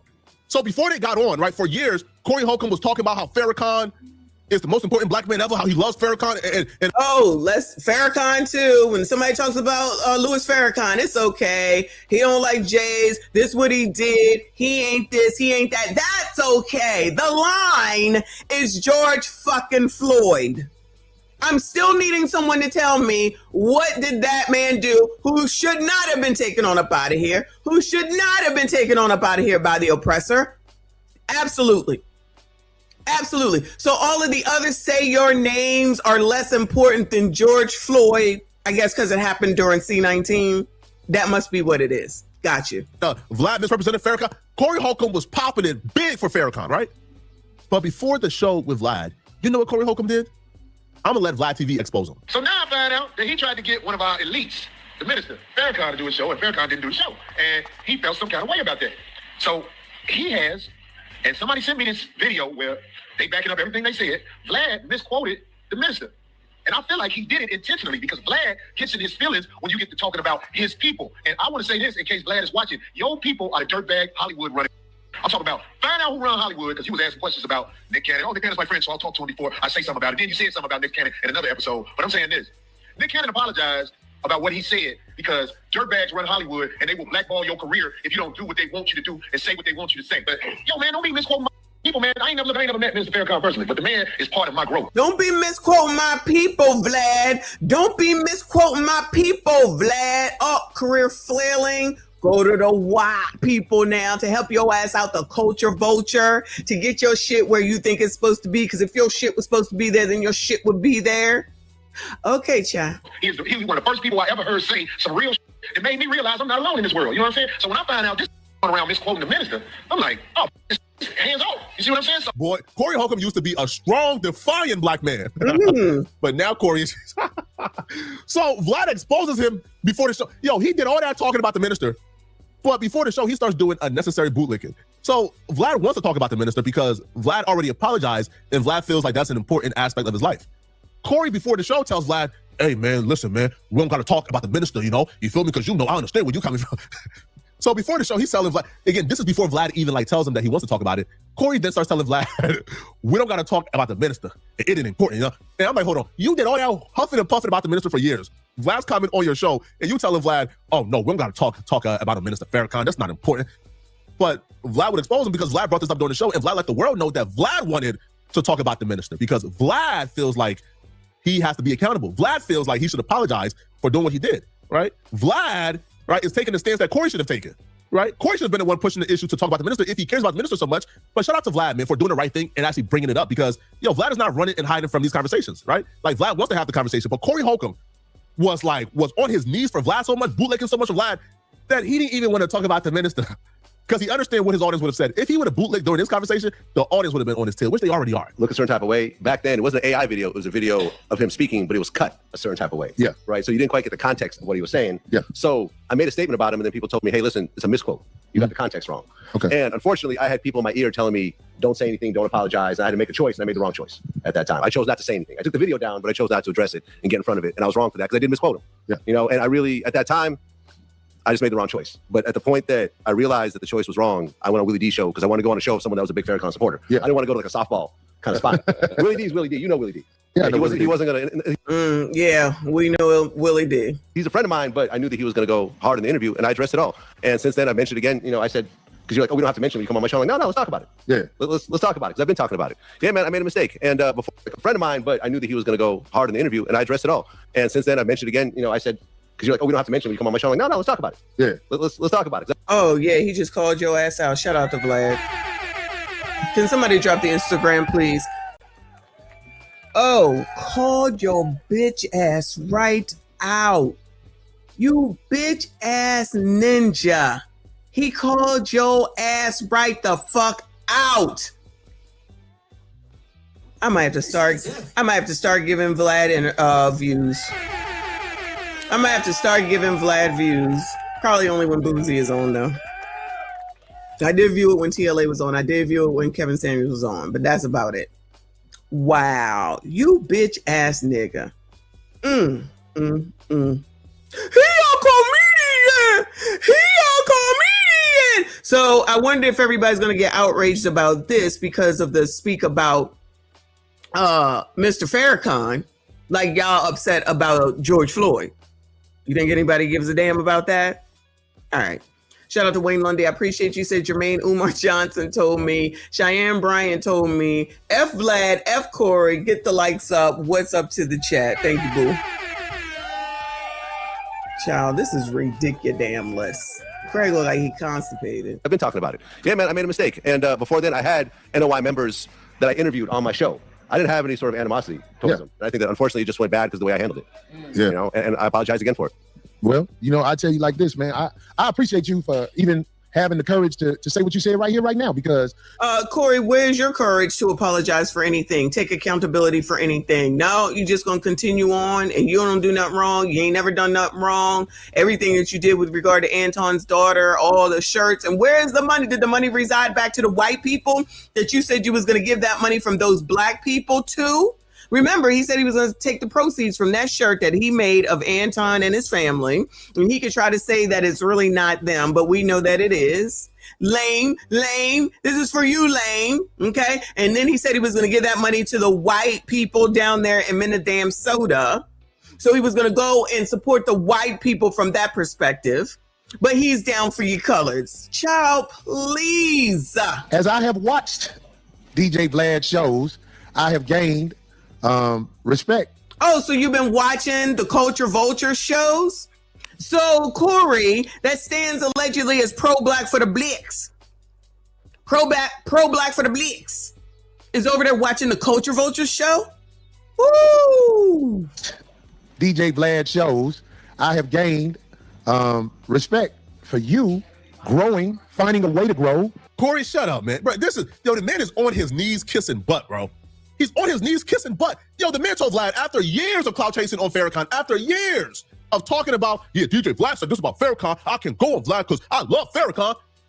But before Vlad came on, you tell Vlad secretly, in secret, oh, listen, man, we don't have to discuss Farrakhan. I won't ask the question. And Vlad said, F that accent.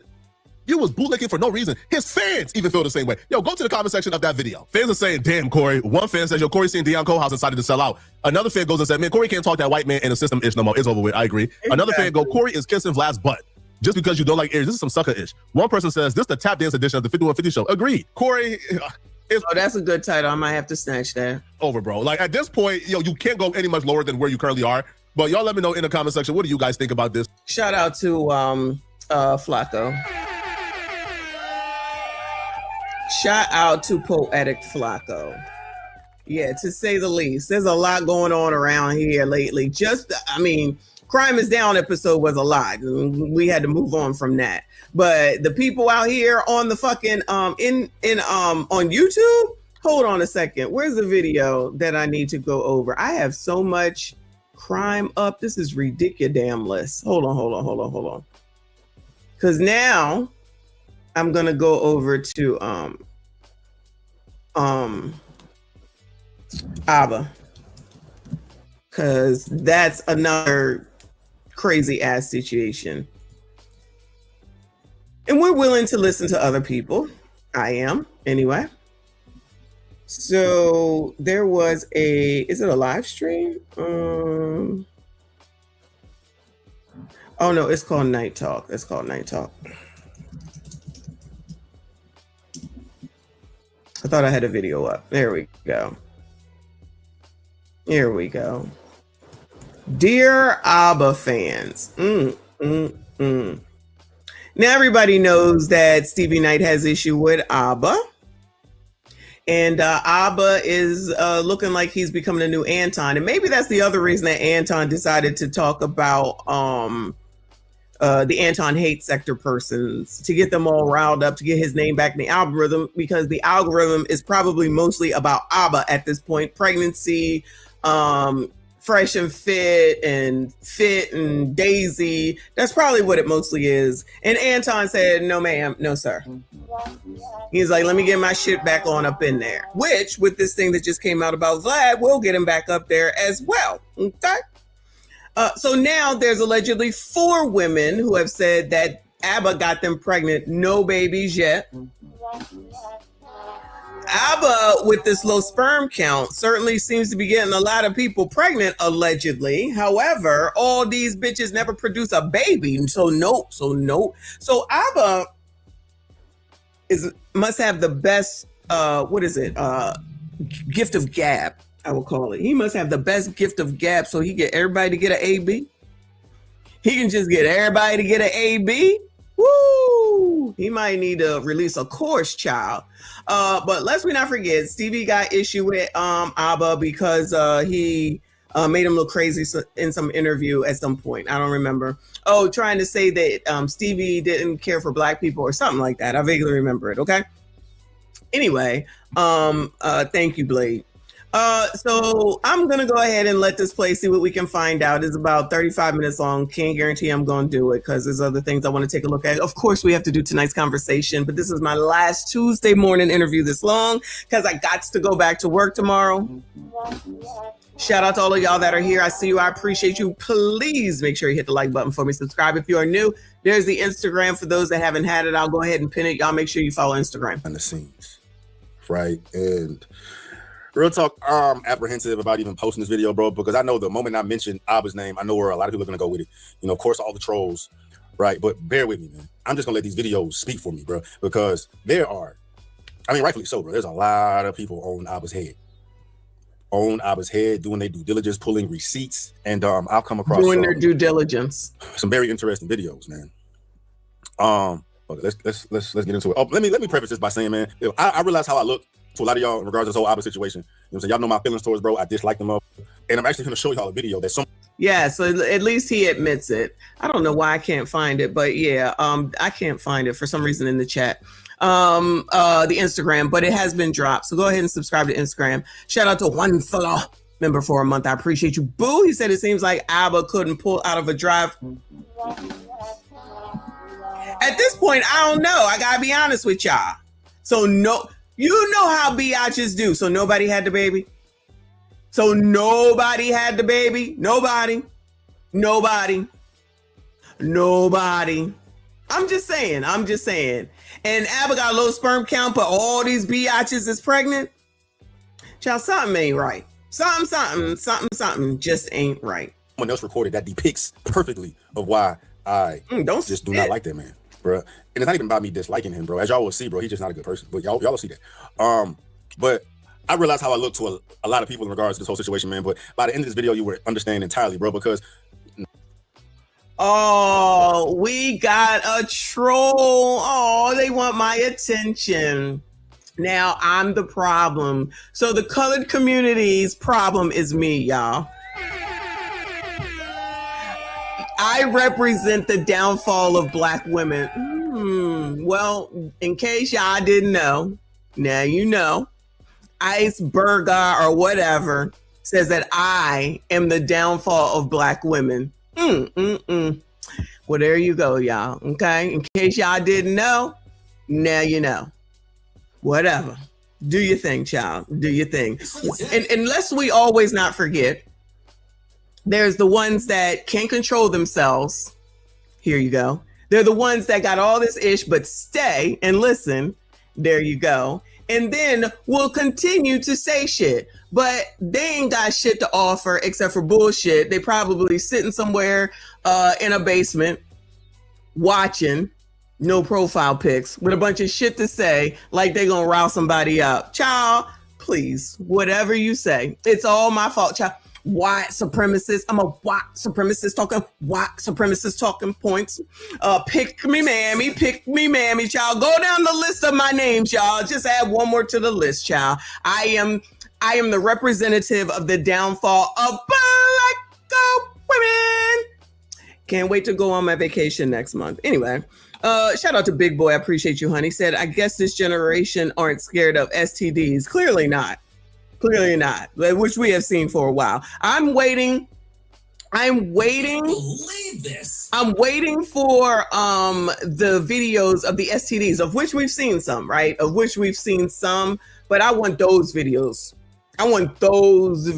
I have to check TikTok to see, and then we can go over that too. Nobody want to talk about the STDs. They just want to talk about these babies, of which we ain't seen no babies. Shout out to Abba. Pull-out game is allegedly weak.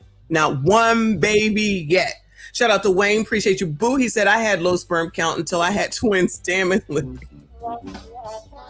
then, this is going to be the new line, y'all. This is going to be the new line. I have a low sperm count. Y'all think it's going to work? I think it's going to work.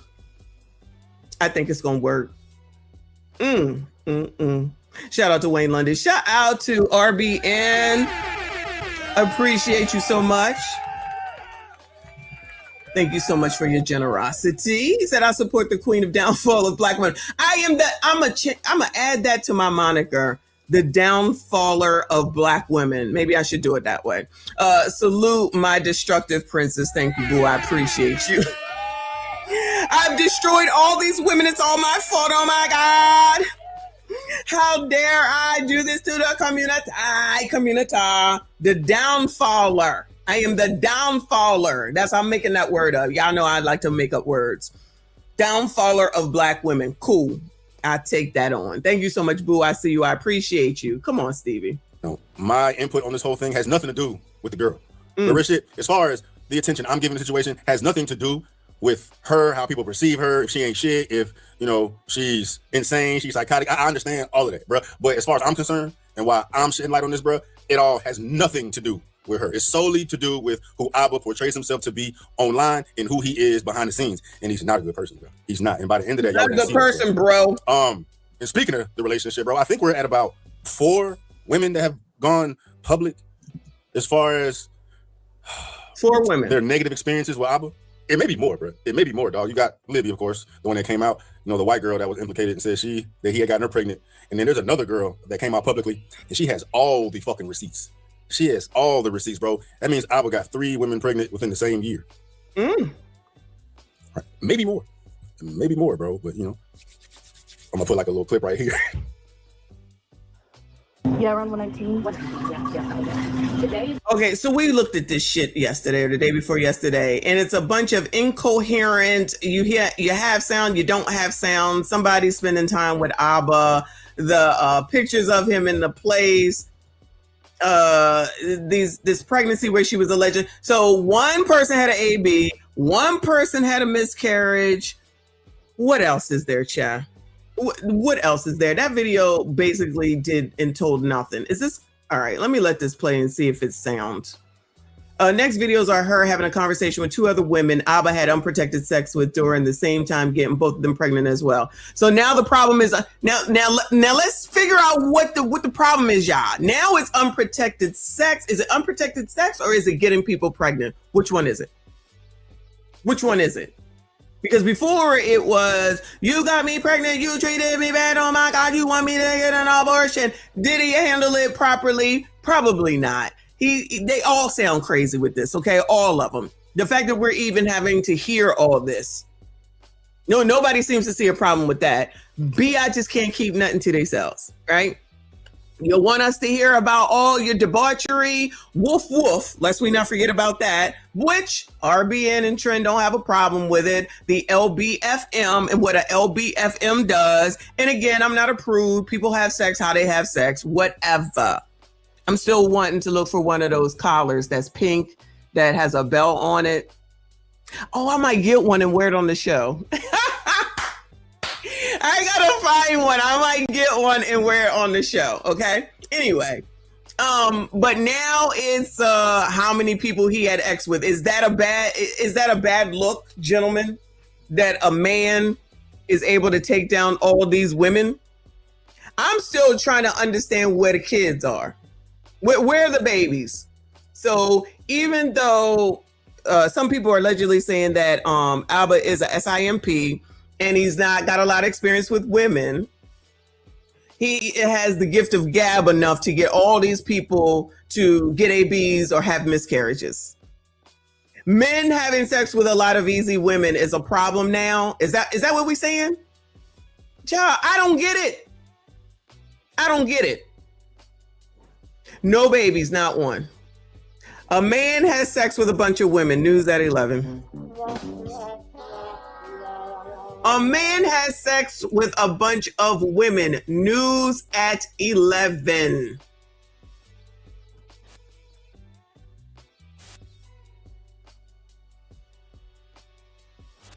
I'm confused.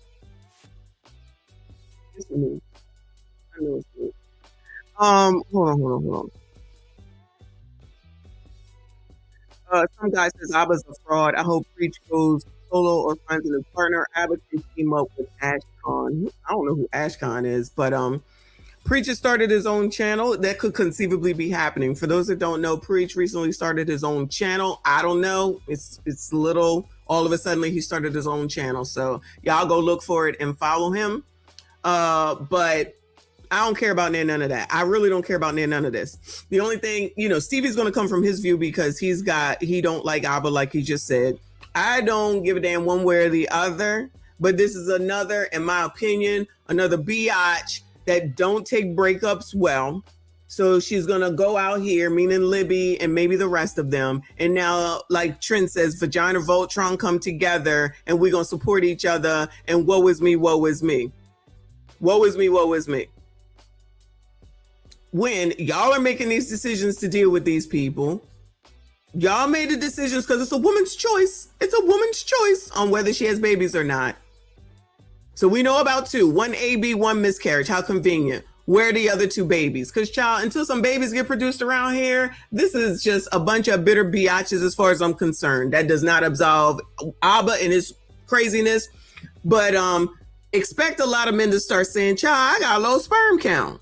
Child, I got a low sperm count. That doesn't absolve you from doing what you need to do in order to be protected, not only from pregnancy, but from disease. Again, we've been through all the damn birth control methods. And there's 1,000,001 that he didn't even have to know that you was doing, a la taking a birth control pill.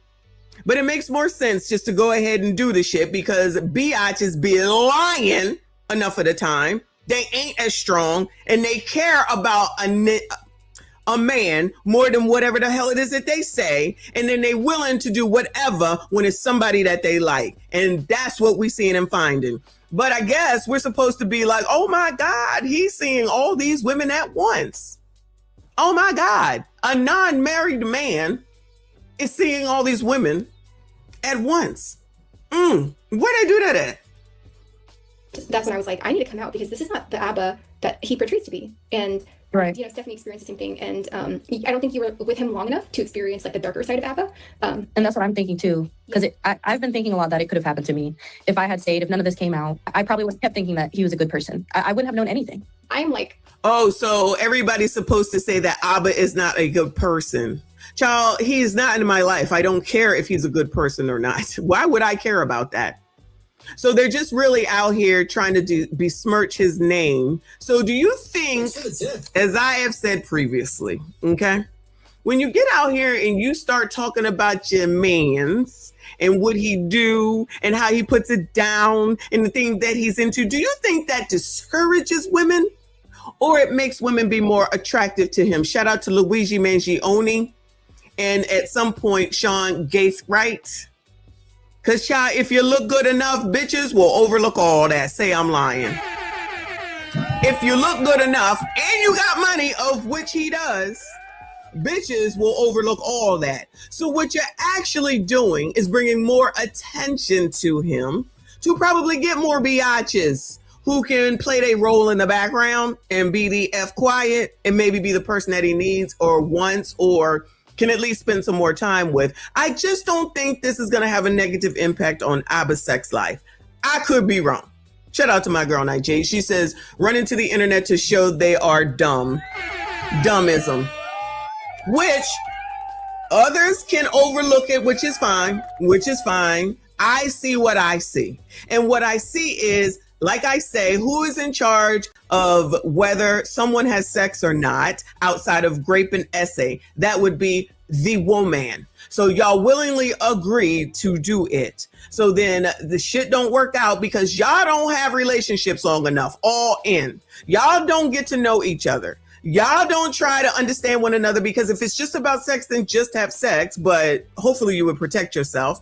It looks like you fell for the low sperm count argument. I guess that's Abba's fault too.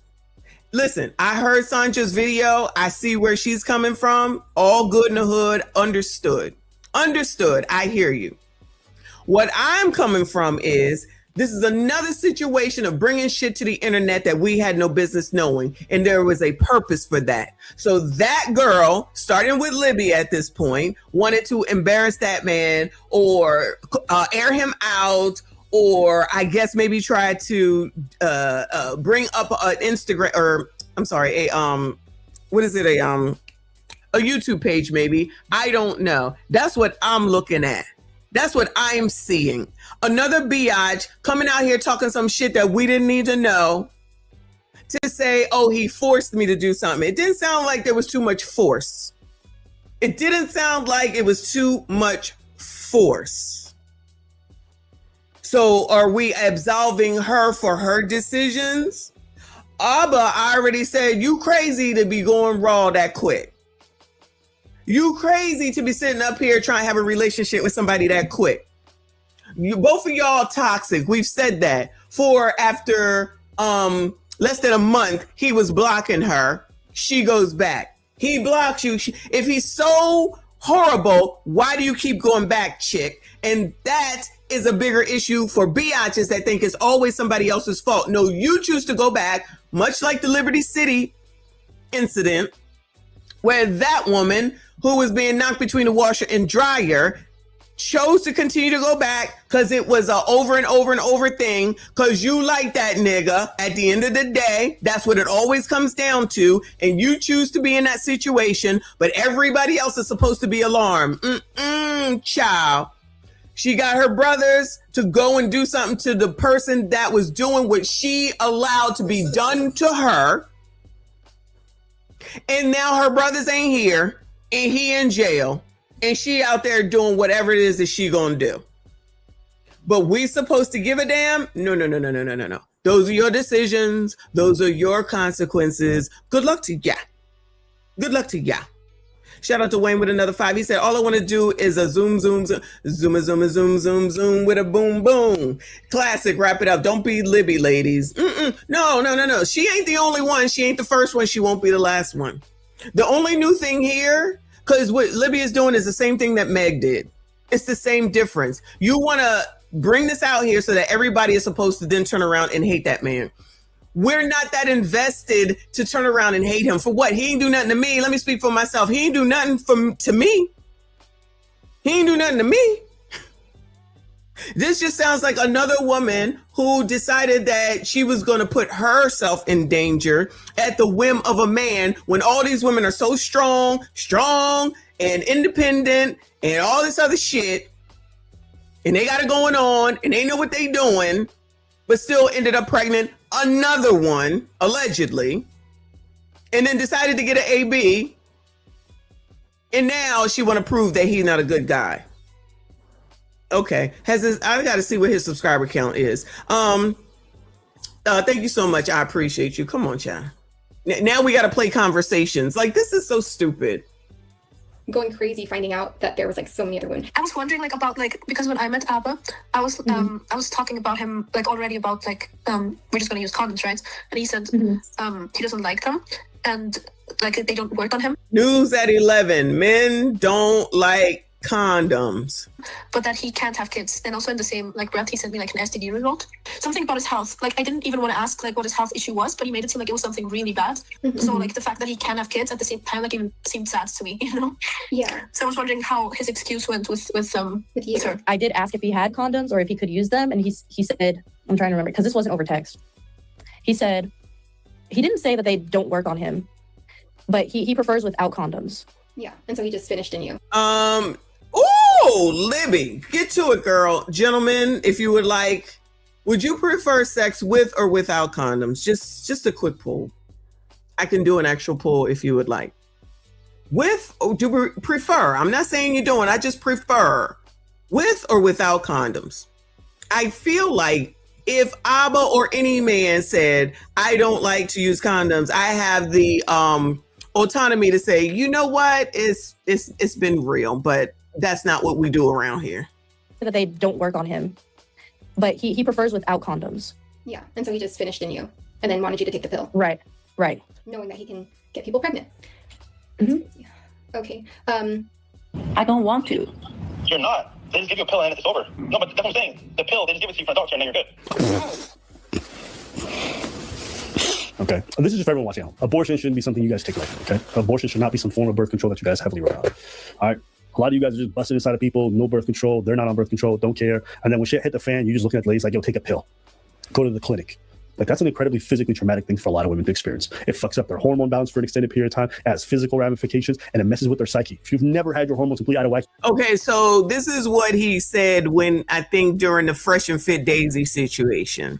So they want to call him a hypocrite. That's why I'm saying he's trying to be the new Anton.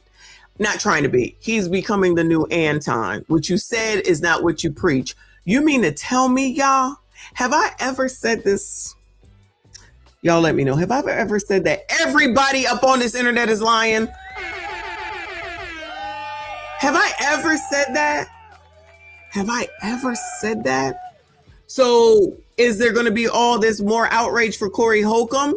I'm just asking questions since everybody's moral around this bitch and all the people that are in the anti-hate sector. Do you think they're going to go talk about Corey and his love of the white man, DJ VLAD, and about this hypocrisy here with Abba? Or are they just going to stay on Anton's ass? Pause. I don't know. But somewhere, somehow, everybody's just supposed to come together and be like, we hate Abba. We hate. He getting clown good enough, I'm sure, from Fresh and Fit. I have no doubt. I'm not going to be watching this shit. And I don't even care for those people. Because that's really all I do when there's someone that I don't give a damn about. But y'all know me. I'm the person that's that's responsible for the downfall of black women, child. Don't listen to me. I don't know shit. You may never be able to understand. But just casually saying, yo, just take a pill, do this. You guys are asking a lot. Y'all are so goddamn irresponsible about it. I don't even care if you guys get caught up having to pay child support. Y'all should be a bit more considerate of what you're asking the opposite sex to do in regards to their own body when it comes to abortion. He's so gross, man. And he lies so much, and he's such a fraud. Okay, so I think I saw on one of the call logs that you guys had a FaceTime on March 17th. So this is when I was in Canada. So I was like wondering if he had any excuses for being like absent or what, right here. what you guys kind of talked about. Yeah, March 17th right here. I see it. Do you see it? He had a call log right here, FaceTiming you or calling you right here. Yeah, he FaceTimed you on March 17th. Do you both of us?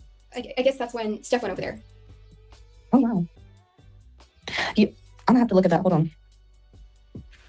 Steph, how do you feel about this? Are you kind of like heartbroken, a little heartbroken and like deceived and hurt too? Yeah, but I'm like, also, when did he do all of this? Like, what time? And how does he have the time? Oh, so now all of a suddenly, no shade, dudes give a damn about biatches hurt and upset that some dude played them. So now dudes give a damn. Is that what we're saying now?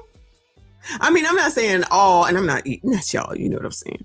But now all of a sudden, dudes give a damn that women got played. Child, is that not what we listen to on tonight's conversation? Every time we listen to tonight's conversation, not necessarily played either. They had all the information and they chose to go forward, just like these people who chose to go forward to have unprotected sex. Now it's all Abba's fault that you chose to go raw. Child, we about to have another demonetized stream, child.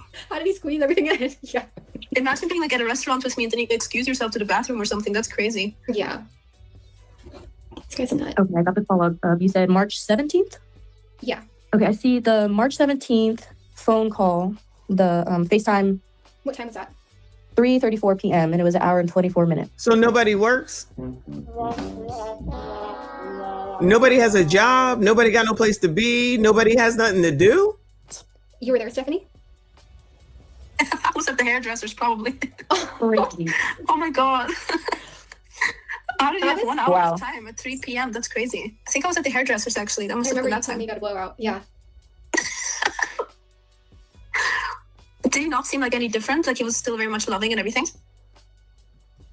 I don't remember all the calls, but those initial calls, they were. Was he giving them the boyfriend experience, y'all? Shout out to the girlfriend experience. Was he giving them the boyfriend experience? Shout out to Wayne. Thank you, boo. He said, I'm going to throw it out there then. Abba got me pregnant too. Oh my God. He literally yelled at me when I was pregnant, so I'm keeping it. I'm keeping my baby. Shout out to Madonna. Sassy ass loon. Sassy ass loon, I guess is what you're saying. Hashtag SAS. Child, these people are crazy with a lot of time on their hands. A lot of time on their hands. Does no one work? The boyfriend experience in full effect. That's what it sounds like he was giving y'all, the boyfriend experience. Night Jade said he isn't a nut, he nutted in you. As they keep saying, right? He finished in you like, woo, whoa. Y'all real open with this shit, you right?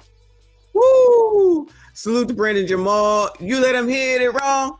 Now you a single. There's no single moms though. We can't even sing that song. There's no babies. Who has the baby? Who got the kid? Who? This is just them talking. This is just them saying shit, comparing notes. Where are the kids? They were pretty chill. You know, they were. He didn't seem suspicious. Because he's a great liar.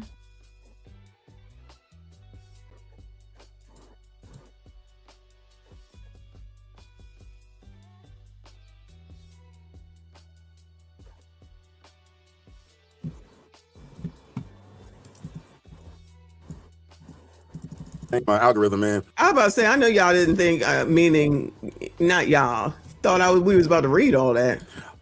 She dropped a very informative video on the whole relationship situation, the whole ABBA scandal. It's called ABBA Doesn't Want You to See This. Cool video, man. But she actually has another video, bro, that blew my fucking mind when I saw it, dog, because she's able to depict perfectly why I give ABBA the energy I give him, bro, because you'll see. And it gets much worse than this, man. Let me find this fucking video. Where is it? There. Hold on.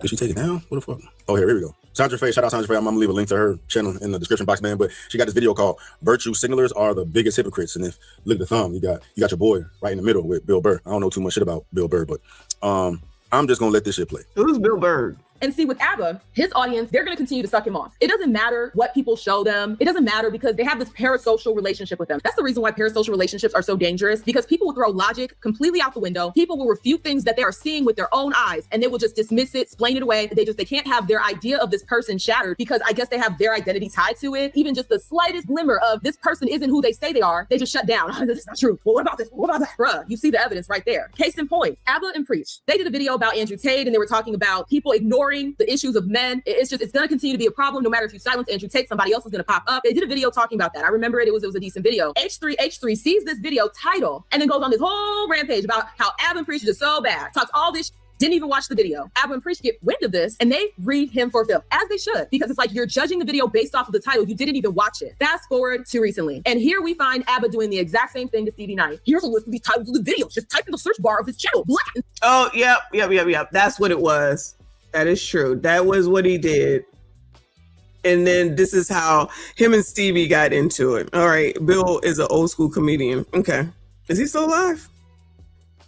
And this is how they started with their stuff. What pops up? Look at this title. Look at that title. Bitch, you didn't even watch him. So much so to the point where you point out a video where he's actually defending Black women. And what's crazy is that you can show. Yeah, Sandra did. That's where I found her, is when she was talking about that time where he didn't watch the videos.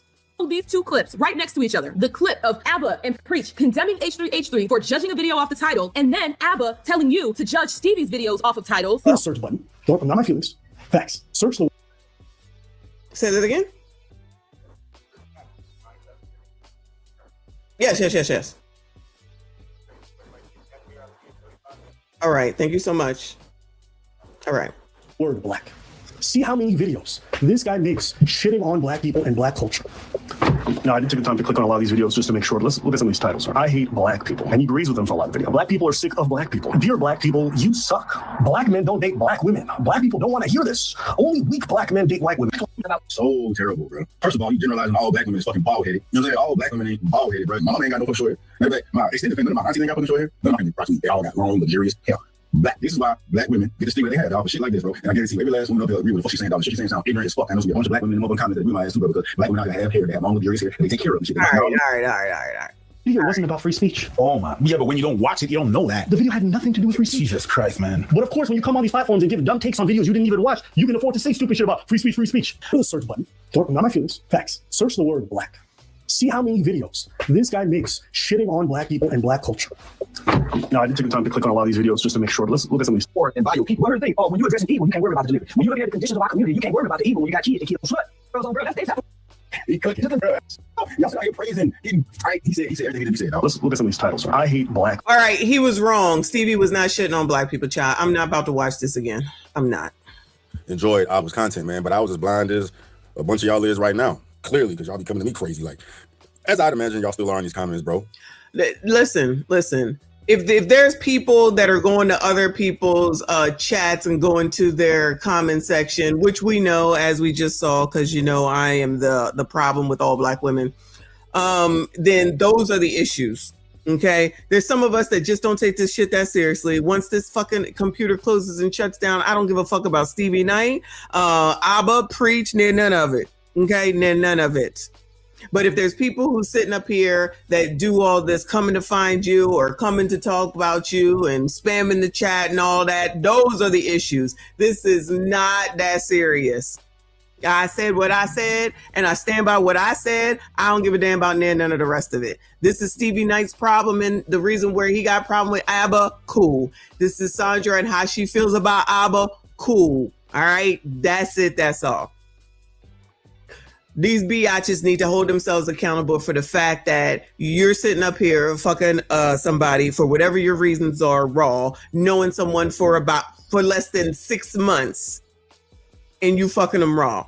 And now you want other people to give a shit. I do not give a shit. If you got pregnant, if you had AB, if you had a miscarriage, I don't care. None of that has anything to do, from my perspective, on whether I follow Abba and Preach. If I get what I get from Abba and Preach, I don't give a shit about their personal life. I don't give a shit about what you got issue with him for. That's a you problem. So this campaign to come up here and to do what with Abba and Preach, I don't know. I don't care. Just like I don't give a shit about Corey Holcomb. I don't give a shit. But he definitely what I say he is, from my opinion. Bitch ass nigga that don't give a shit about black women, and the hypocrisy of the alleged feminists that love women that's okay with it. That is what it is. See, people take this shit too seriously that they got to take it into like it's their real fucking life. I don't know these people. Just make the damn content. And if you get on my nerves enough and I don't like it, I will unsubscribe to you because I don't like the content. That's it. That's all it's about for me.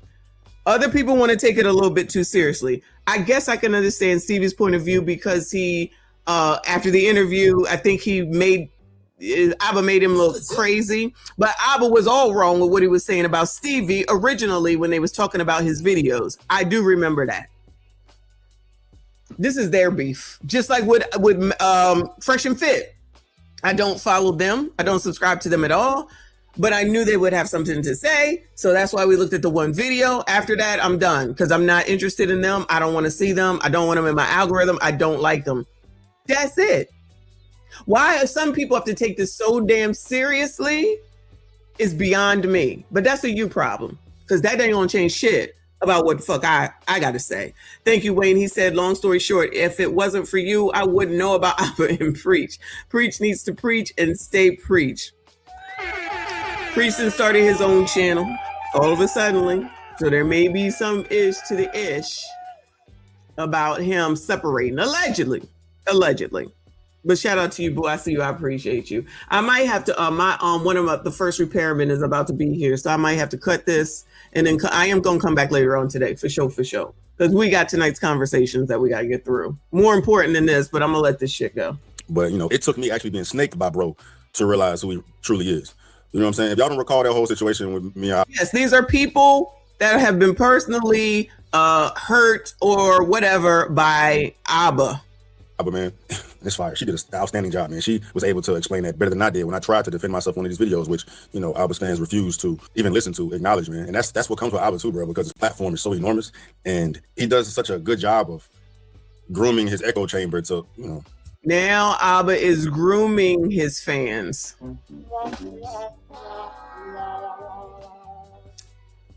When you speak about parasocial, I feel like this is one of the parasocials.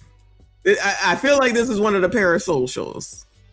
Bow and swallow everything he says, man. You go in his comments, you want to see a negative comment in there, man, because he filters all that shit out. You go on their live videos, you have to be a subscriber to be in there, and you say anything negative, they kick you out, man. So it's all pro Abba, pro Abba, pro Abba. You know what I mean? And you add on top of the fact this man's ability to, you know, talk, articulate themselves, and this, you know, moral superiority, you know, virtue signaling shit he does. You know, he brainwashes people, right? So it's like, you know, Abba is brainwashing people, yeah. Brainwashing people.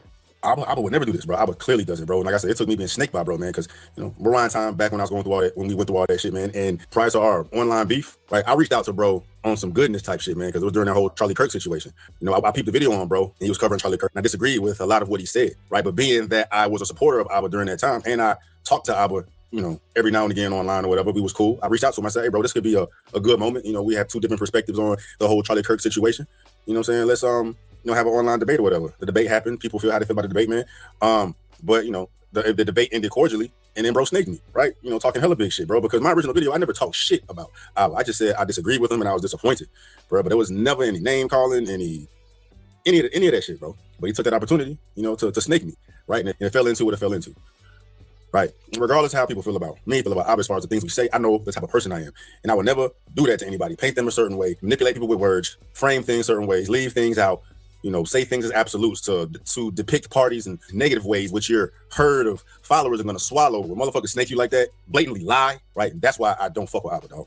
That's why I dislike that motherfucker, bro. And then, you know, as far as this whole relationship, pregnancy, abortion scandal, of course I'm going to cover it, bro. I don't fuck with, bro. His actions show him as a polar opposite of how he portrays himself on camera, right? Like at the end of the day, you know, I was a degenerate, you know, a raw dick slinging, inseminating monster, bro, out here just slinging all types of fluid around. You know what I mean? But, you know, this is the one that portrays himself as the responsible one, the accountable one, dog. You believe kind of things that you do to others, the kind of unethical behavior that you know in your heart of hearts, that you question but you silence, that shit just come to find you at some point. But I hope you think about how you made other people feel when you were defending folks who did that to others. That's all I hope. Sometimes y'all in a place where nobody's watching. It's easy to fuck people over when you know you're gonna get away with it. But I hope you know that kind of energy you put out there, that kind of shit that you foster, it will find its way back to you in some type of way. If people are looking for their morality from not even just Abba and Preach, but from people over here on YouTube, good luck to those people. Maybe that's why the gremlins are out in the streets causing all the havoc. I hope you think back on those moments where no one was watching and you decide to fuck someone over for your own selfish gain. Because, you know, RBN, that's why I'm saying he is so personally invested in this and hurt, and this is his get back. He is the same as the Anton hate sector. This with Stevie Knight is the same as the Anton hate sector. They had a personal problem with Anton. They all came together in order to do all these videos and whatever because they hate that man so bad. The numbers are up. Stevie just said the same thing. I can't stand him. So he's all invested and involved, and now Abba and Preach are grooming the audience and this, that, and the third. And it's like, are you fucking serious right now? Is it that serious? All right, let it be that serious. Let it be that serious. If Abba is preaching one thing and doing something different, he's a hypocrite. But I done pointed out a plenty of hypocrites around here, okay? So it is what it is. I don't go to Abba for sex advice. So if that's what other people are doing, it is what it is, right? This is crazy, y'all. This is crazy. Essentially, there's some allegations that I was like a deadbeat, or I didn't want to be part of, you know, some kid, and I forced her to have an abortion, and it turned out that none of that was true. I will never visit a kid. The kid will never visit me. I'll never know who they are. He will never know me. I promise. Not gonna beat that dead horse, okay? I mean, as far as like the Libby situation, bro, it's like outside of the dynamics of their relationship, fuck their relationship, right? Fuck what happened, bro. As far as bro's tactics in trying to destroy this woman's character, bro, I saw him doing the same things with her. I thought that with enough people seeing the results of how this man moves behind the scenes would be enough to overpower the words he uses, bro. But like I said before, dog is an evil genius when it comes to this YouTube shit, bro. He got away with words, right? He has a way with words, bro. And, you know, his following fuck with him tough because he's molded in a way for them to fuck with himself. But I'd argue that Abba probably has the most toxic, delusional fan base out there, bro. Right? So insult the whole fan base because they don't see things the way that you see them. I'm sensing an issue here with Stevie Knight, y'all. And I like Stevie. At least I used to. Thank you, Legit Low Talk. I appreciate the jewels. He sounds crazy. So let's go ahead and start insulting 2.2 million people. And you think that that's going to go well because people don't choose to see stuff the way that you want to. Sounds very cultish sounding to me. Sounds very cultish sounding to me. Let people make their own decisions on who they rock with and who they don't based on their things, just like you. You don't like him? Cool. That don't mean that I fuck with Stevie Knight, okay? At least as of this moment. He's starting to sound crazy though. He don't like Abba. That's fine. I don't have a problem with Abba and Preach. They ain't do shit to me. They did that shit to you. That's a you problem. It's not a me problem. Now you want to start insulting fans because they don't see it the way that you see it. That sounds just as crazy as these Meg people from when Meg Thee Stallion came out and they were talking to all they bullshit. And as soon as somebody said something against Meg, they all had a fucking fit. It's the same shit. It's the same shit. What did he expect? He expected men to leave him for being a man? Like, exactly. Exactly. What the fuck are we talking about right now? He has a way with words. Sorry, but Abba ain't that damn articulate. I'm thinking the same thing. Like, I don't hear any wonderful words. No shade, Abba. I just don't hear all this. Oh my God. Talk to me like a third grader, like Anton says. Groom like a dog. Words are lacking value and meaning, child. This is crazy. This is crazy. Like worse than anybody, bro. And it's crazy because you would think that his following would be the moral ones, the rational ones. You know what I'm saying? The empathetic ones, the compassionate ones. But hell no, dog. They worse than everybody, bro. You know what I mean? Saying the fucking worst shit, bro. And that leads me into what really fucked me up, man. Because like I said, there are people out here on bro's head, dog. And there's this YouTube channel. Let's say it's been a bunch of motherfuckers hitting me up, dog. But this one got my ass. What is it? Yeah, there is a YouTube channel called Expose Abba. And yeah, they got Abba is a predator. 4th and 5th women speak out. Abba gets 3rd woman pregnant in months. And Abba fooled everyone, bro. So I got a DM. So you can go ahead and do that, Stevie. This is all I will say. That is an account that was just started. It has 27 subscribers. You're going to just go along with that, sir, and just go along with what they say. And like I keep saying, which nobody wants to seem to hear, there are no children. There have been no babies, but just take everybody's word for it because some girls got fucked by this nigga all at the same time. So now all of a sudden that's weird. That's weird. That's weird. Wow. Shout out to RBN. He said these ninjas are mad at themselves because they lack proper discernment. Technically, yes, I agree. This is wild to see a whole ass man sitting up here cutting, allowing his personal feelings to get in the way of logic, in my opinion, right now. There's not one GD baby. Not one GD baby and not one woman showing at this point. And just because they say that something happened with them and Abba, he's just going to go believe them. In an account with 27 people that clearly was just started. Okay. From, it don't even fucking matter, bro. I got a DM. Send me this fucking channel, bro.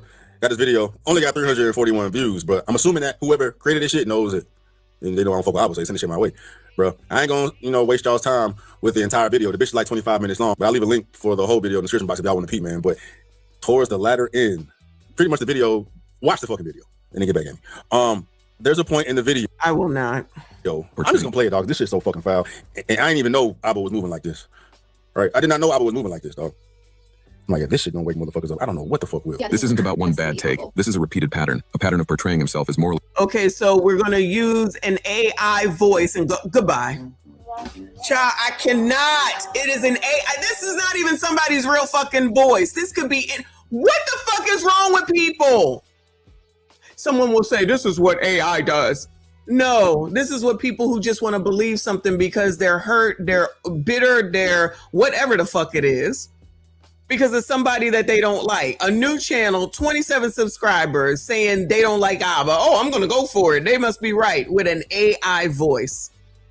Woo! Superior while operating completely differently behind the scenes. And this is the part that genuinely changed my perspective on him, because this goes beyond commentary. It gets dangerous to the point of dehumanization. But this is stupid. And I know you're talking about my personal. Yo, does Abba like getting pegged? Actually, no, he never did that. Like, why are you talking about my sex life? You want to talk about it? We talk about it. And in the case of Abba, he did a public interview and he said that he likes to be milked. It sounded like, if I understand correctly, he had wanted the woman to go up his backside or something like that. I don't know. Were you aware of that? I did not hear about that before I dated him. And I just heard it, I think, milked, and I didn't know about it until like afterwards. Also, after the breakup, you heard that he... Until like after like the relationship started and everything like that. And I'm gonna be honest, I just tried not to judge, and that was it. Okay, I mean, so... I looked too much into it, and then I just hear people like making fun of it, and then I'm just trying to not to judge. You had a prostate orgasm. Yeah, you have. Yeah, you've had a prostate orgasm? Yeah. Tell me more about it. I mean, for me, I'm going to be honest with you, even though, it was intense. It wasn't another level? To me, it wasn't more intense than the level 2 I get from a really good blowjob. Were you milked? What had to happen? I mean, so, all right, I'll never talk about this. I'm feeling naked right now. Essentially, you just, get on your knees, arch it, and then, you know. You know what you want to talk about it, right? You know what you want to lick stuff off glass? That's okay. This girl likes a dog collar on her neck. About it, right? She did that. You know, wait. But Abba lies to his audience saying she was speaking of their essay activities together just so he could dehumanize her in the following clip. Oh, she's being dehumanized now. Oh, some SIMPs out here. So now he's dehumanizing her when he responds back to her originally bringing all this to us. She's the one that came out here and started all this.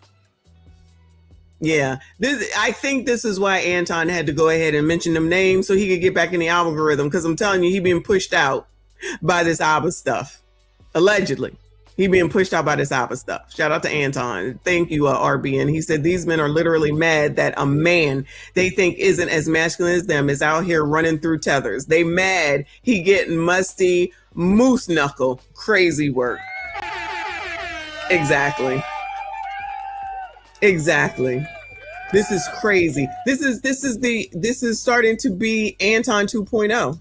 This is turning into Anton 2.0. Dallas said, what happened to the men? I don't remember men being so gossipy.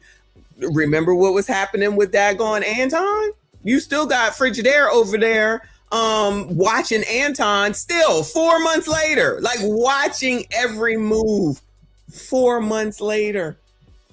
Wild. Welcome to 2026. You know what you want to talk about it, right? You know what you want to lick stuff off glass? That's okay. This girl likes a dog collar on her neck and she likes to be walked around like a dog. Okay? And one of the reasons... That's all right. We saw it. Woof, woof. So now it's not fair. How dare this man do this to this woman? How dare this man talk about this woman after this woman brought all this to the internet? Because technically she's hurt and upset. Let's be honest. She feels like she was doing stuff wrong. She feels like she was wronged. So she wants to do a get back. Allegedly, it's a get back. But you gentlemen, you already know. You're not supposed to say nothing to or about these women's because they just women's, and equality only comes when they want equality. And whenever they say that you wronged them, then everyone's supposed to rally behind. Y'all already know. When we ended things that she wanted to get back together, she was worried that she would never meet anyone who would want to enjoy it because none of her other exes would entertain putting a dog collar on her, walking around like a good old bitch. I don't mind. Little Asian girls, like, dog collar. Okay, you want to put my business out there? I'll put your business out there too. Yeah, you go hit her up. When you see her next time. Get no PP, child. Get no PP. I know y'all don't like me saying it, but whoo, Lord help your people. Watch how he weaponizes his audience against individuals he dislikes, and then look at the comments. Yeah, I blurred out the message thread in there, man, because it's too much. And, oh no, it was actually fun to watch. And what is also interesting is that I was informed that, you know, this particular video that Abba recorded, dehumanizing Shouty, is behind the paywall now, so the public no longer has access to it. And he since then edited because he puts all what he just said out. Because he puts all the live streams on members only after a few days. No longer there anymore. In addition to some other things, because he doxed a few people, but you know, as far as I'm concerned, this is like revenge porn or something. No, he did actually dox a few people, though. That is true. Bro, I when I saw this, bro, like, this shit can't be legal. You know what I'm saying? It can't be legal to put that shit out there, especially. Oh, it can't be legal now. Let's start talking legalities. Ain't that what they was doing over there in the Anton hate sector? Now there's going to be an Abba hate sector. Y'all, we're going to be busy this summer. For the circumstances, bro, because as you saw, she said nothing of the sort. She did not describe anything in regards to their personal intimacy, right? What'd she say? I didn't judge. You know, bro pushed trying to get her to answer some more, and they talked about the video that Abba put out himself talking about the shit he's into. But he flips it and makes his audience believe that she was out here saying some shit she didn't say, which was deserving of this, bro. You know what I mean? Manipulation. Oh, he's taking up for the women's, y'all. Shout out to Stevie Knight for taking up for the women's. Lying. Bold-faced lie, bro. Bold-faced lie, dog. Right. And regardless of how you feel about her, how you feel about him, how they were interacting in a relationship, man, you don't do no shit like that, bro. Especially publicly, dog. Right? You don't do no shit like that. The moral police, yeah. The moral police. Bro, but what it was is that, you know, well, I don't know. I'm not in bro's head, right? I'd imagine he just pissed and shouted for making this shit public, and he's trying to just rip her face off in the worst way. You know what I mean? Rip her face off in the worst way, yeah. Defile her in the worst way, right? But what defile her in the worst way? What makes it so bad is that this is Abba that we're talking about, right? This is Abba that we're talking about. Abba. Right? But that's the real him. That's the real him. That's the real him, yeah. That's the real him. So are y'all gonna unsubscribe? I mean, it goes far worse than I thought. I just thought bro was just a fucking asshole, a fucking snake. He ain't real. He fake. There's fake motherfuckers all over the place, especially in the industry, especially in social media, bro. Oh, you think? It's hard to find real motherfuckers, bro. Right? It's hard to find real motherfuckers, dog. Most people just... No, it's really not. It's really not. Everyone's not your friend. Abba doxed the second girl that said that she was pregnant by him, but she miraculously had a miscarriage. And he put out Libby's whole name. So that's the doxing. Showing you a show. You know what I'm saying? Pandering to you, bro. But here you got a motherfucker that is polar opposite of how he portrays himself online, bro. And there's I mean... You know, I think enough of his video recordings of him talking will show him in a polar opposite light of how he portrays himself, bro. And clearly y'all excuse it because, you know, he's just so mad he can do what he want to do, bro. But no, that's not how men move at all. Oh, this is how men move, y'all. What Abba does, that's not how men move. You mean to tell me that y'all ain't trying to get as much ass as possible? What y'all trying to get then, Bueller? What are y'all trying to get then, Bueller? Now I be learning. I'm trying to learn. What is y'all? Maybe I'm bringing the wrong things to y'all, even though I know I technically am, because I know y'all really don't want these women that I show y'all, but I be trying. I do be trying, okay? Dallas talking about I don't trust men with do-rags on midday. Girl, looks suspicious. You so silly. Shout out to Cake. She says she brought this ish out here and he is caping for her after Abba brings his receipts. Lame. Exactly. That's the whole point. Who was the catalyst for all of this? Who was the catalyst for all of this? It was her. But forget all that. It's a woman, y'all, and you know you supposed to cape for these biatches. It would never be me. You are responsible for the actions that you take, and coming out here and saying and doing all this, now you get what you get. You could have just left it alone and moved the fuck on, but she is clout chasing. Like somebody said that earlier, she's trying to capitalize off of this. The thing is up to, I think, 1,100 and some, and the videos are getting the views. So now she gets to get paid off of it. She like it, we love it. She like it, we love it. And if OF comes off, it wouldn't be surprised. I forget who predicted that. I think it was Reaper to say that she might be preparing herself for OF. I would not be surprised. Shout out to the game DBO. Appreciate you, hun.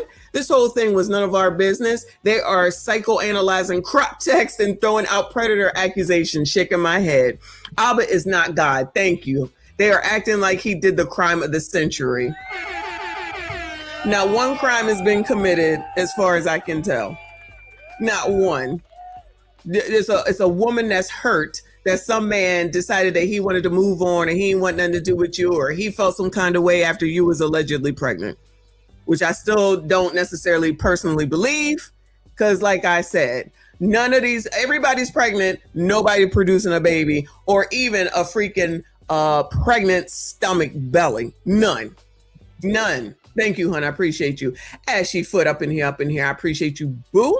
He said 2026 isn't a good year for men whose name starts with an A. Oh, no. First it was Anton. Yo, now it's Abba. I pray to the tether gods and ice that your favorite Ashy is not next. Yo, that might be the title. This is not a good year for men whose names start with an A. I love that. Shout out to you, boo. Appreciate you. Shout out to all of y'all. Hit the like button for me. Subscribe if you are new. You know, at all, dog. Like, this social media shit has power, man, right? You got influence, dog. You know what I mean? Hundreds of thousands of views, 2 million subs that rock with you and believe every fucking word that you say, and you take advantage of it and lie and manipulate and demonize and attack people, bro. It's like, bro, get it to me, dog. You know, but this shit, dog, this shit here, you know what I'm saying, that should take the cake, man. So, you know, do with that what y'all will, bro. Okay. You know, I'd like this to be my last time speaking on it, bro. I don't believe that. Well, you know, we'll see. Right, you got this raw dog and goddamn naked head bandit. Naked head bandit, boy. Motherfucker just raw dogging everything, bro. Out here splacking everything, man. Dog, that's dangerous, bro. You can be up here not only knocking women up, dog, but like, you know, giving women diseases and shit, bro. Like, this is what we talking about. This is what we talking about, bro. I'm telling you. Oh my God, there's a man out here having sex with a bunch of women that agreed to have it with no protection. Oh my God, where they do that at? The women got receipts. Matter of fact, maybe I'll leave a couple of videos in there so you can see. Right, but like Shawty said, it don't matter what you show this motherfucker to the face. No, it ain't normal. It ain't normal. Wicked. It is a sickness. What is it? It is a sickness of the highest order. Crazy. I'm a little disappointed in you, Stevie Knight. If you come through, I'm a little disappointed in you allowing this to really get to you like this. I don't care where he puts his dick. I don't care where you put your dick. And then anybody that can hear me, I could care fucking less. Like I said, and I continue to say, it's up to the woman on whether or not she gonna do it or not. So they was okay with it. Them consequences, yes, it's both of them, but who always bears more of the responsibility? So she got her AB. What are we doing? He forced me to have an AB. Child. Anyway, Night J said accountability is literally in her lap.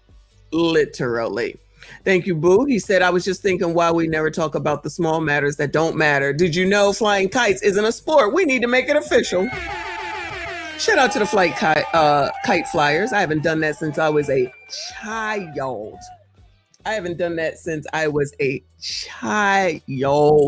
We used to fly kites all the time. Do you think these gremlins know anything about flying a kite? Do they even know what a kite is, actually?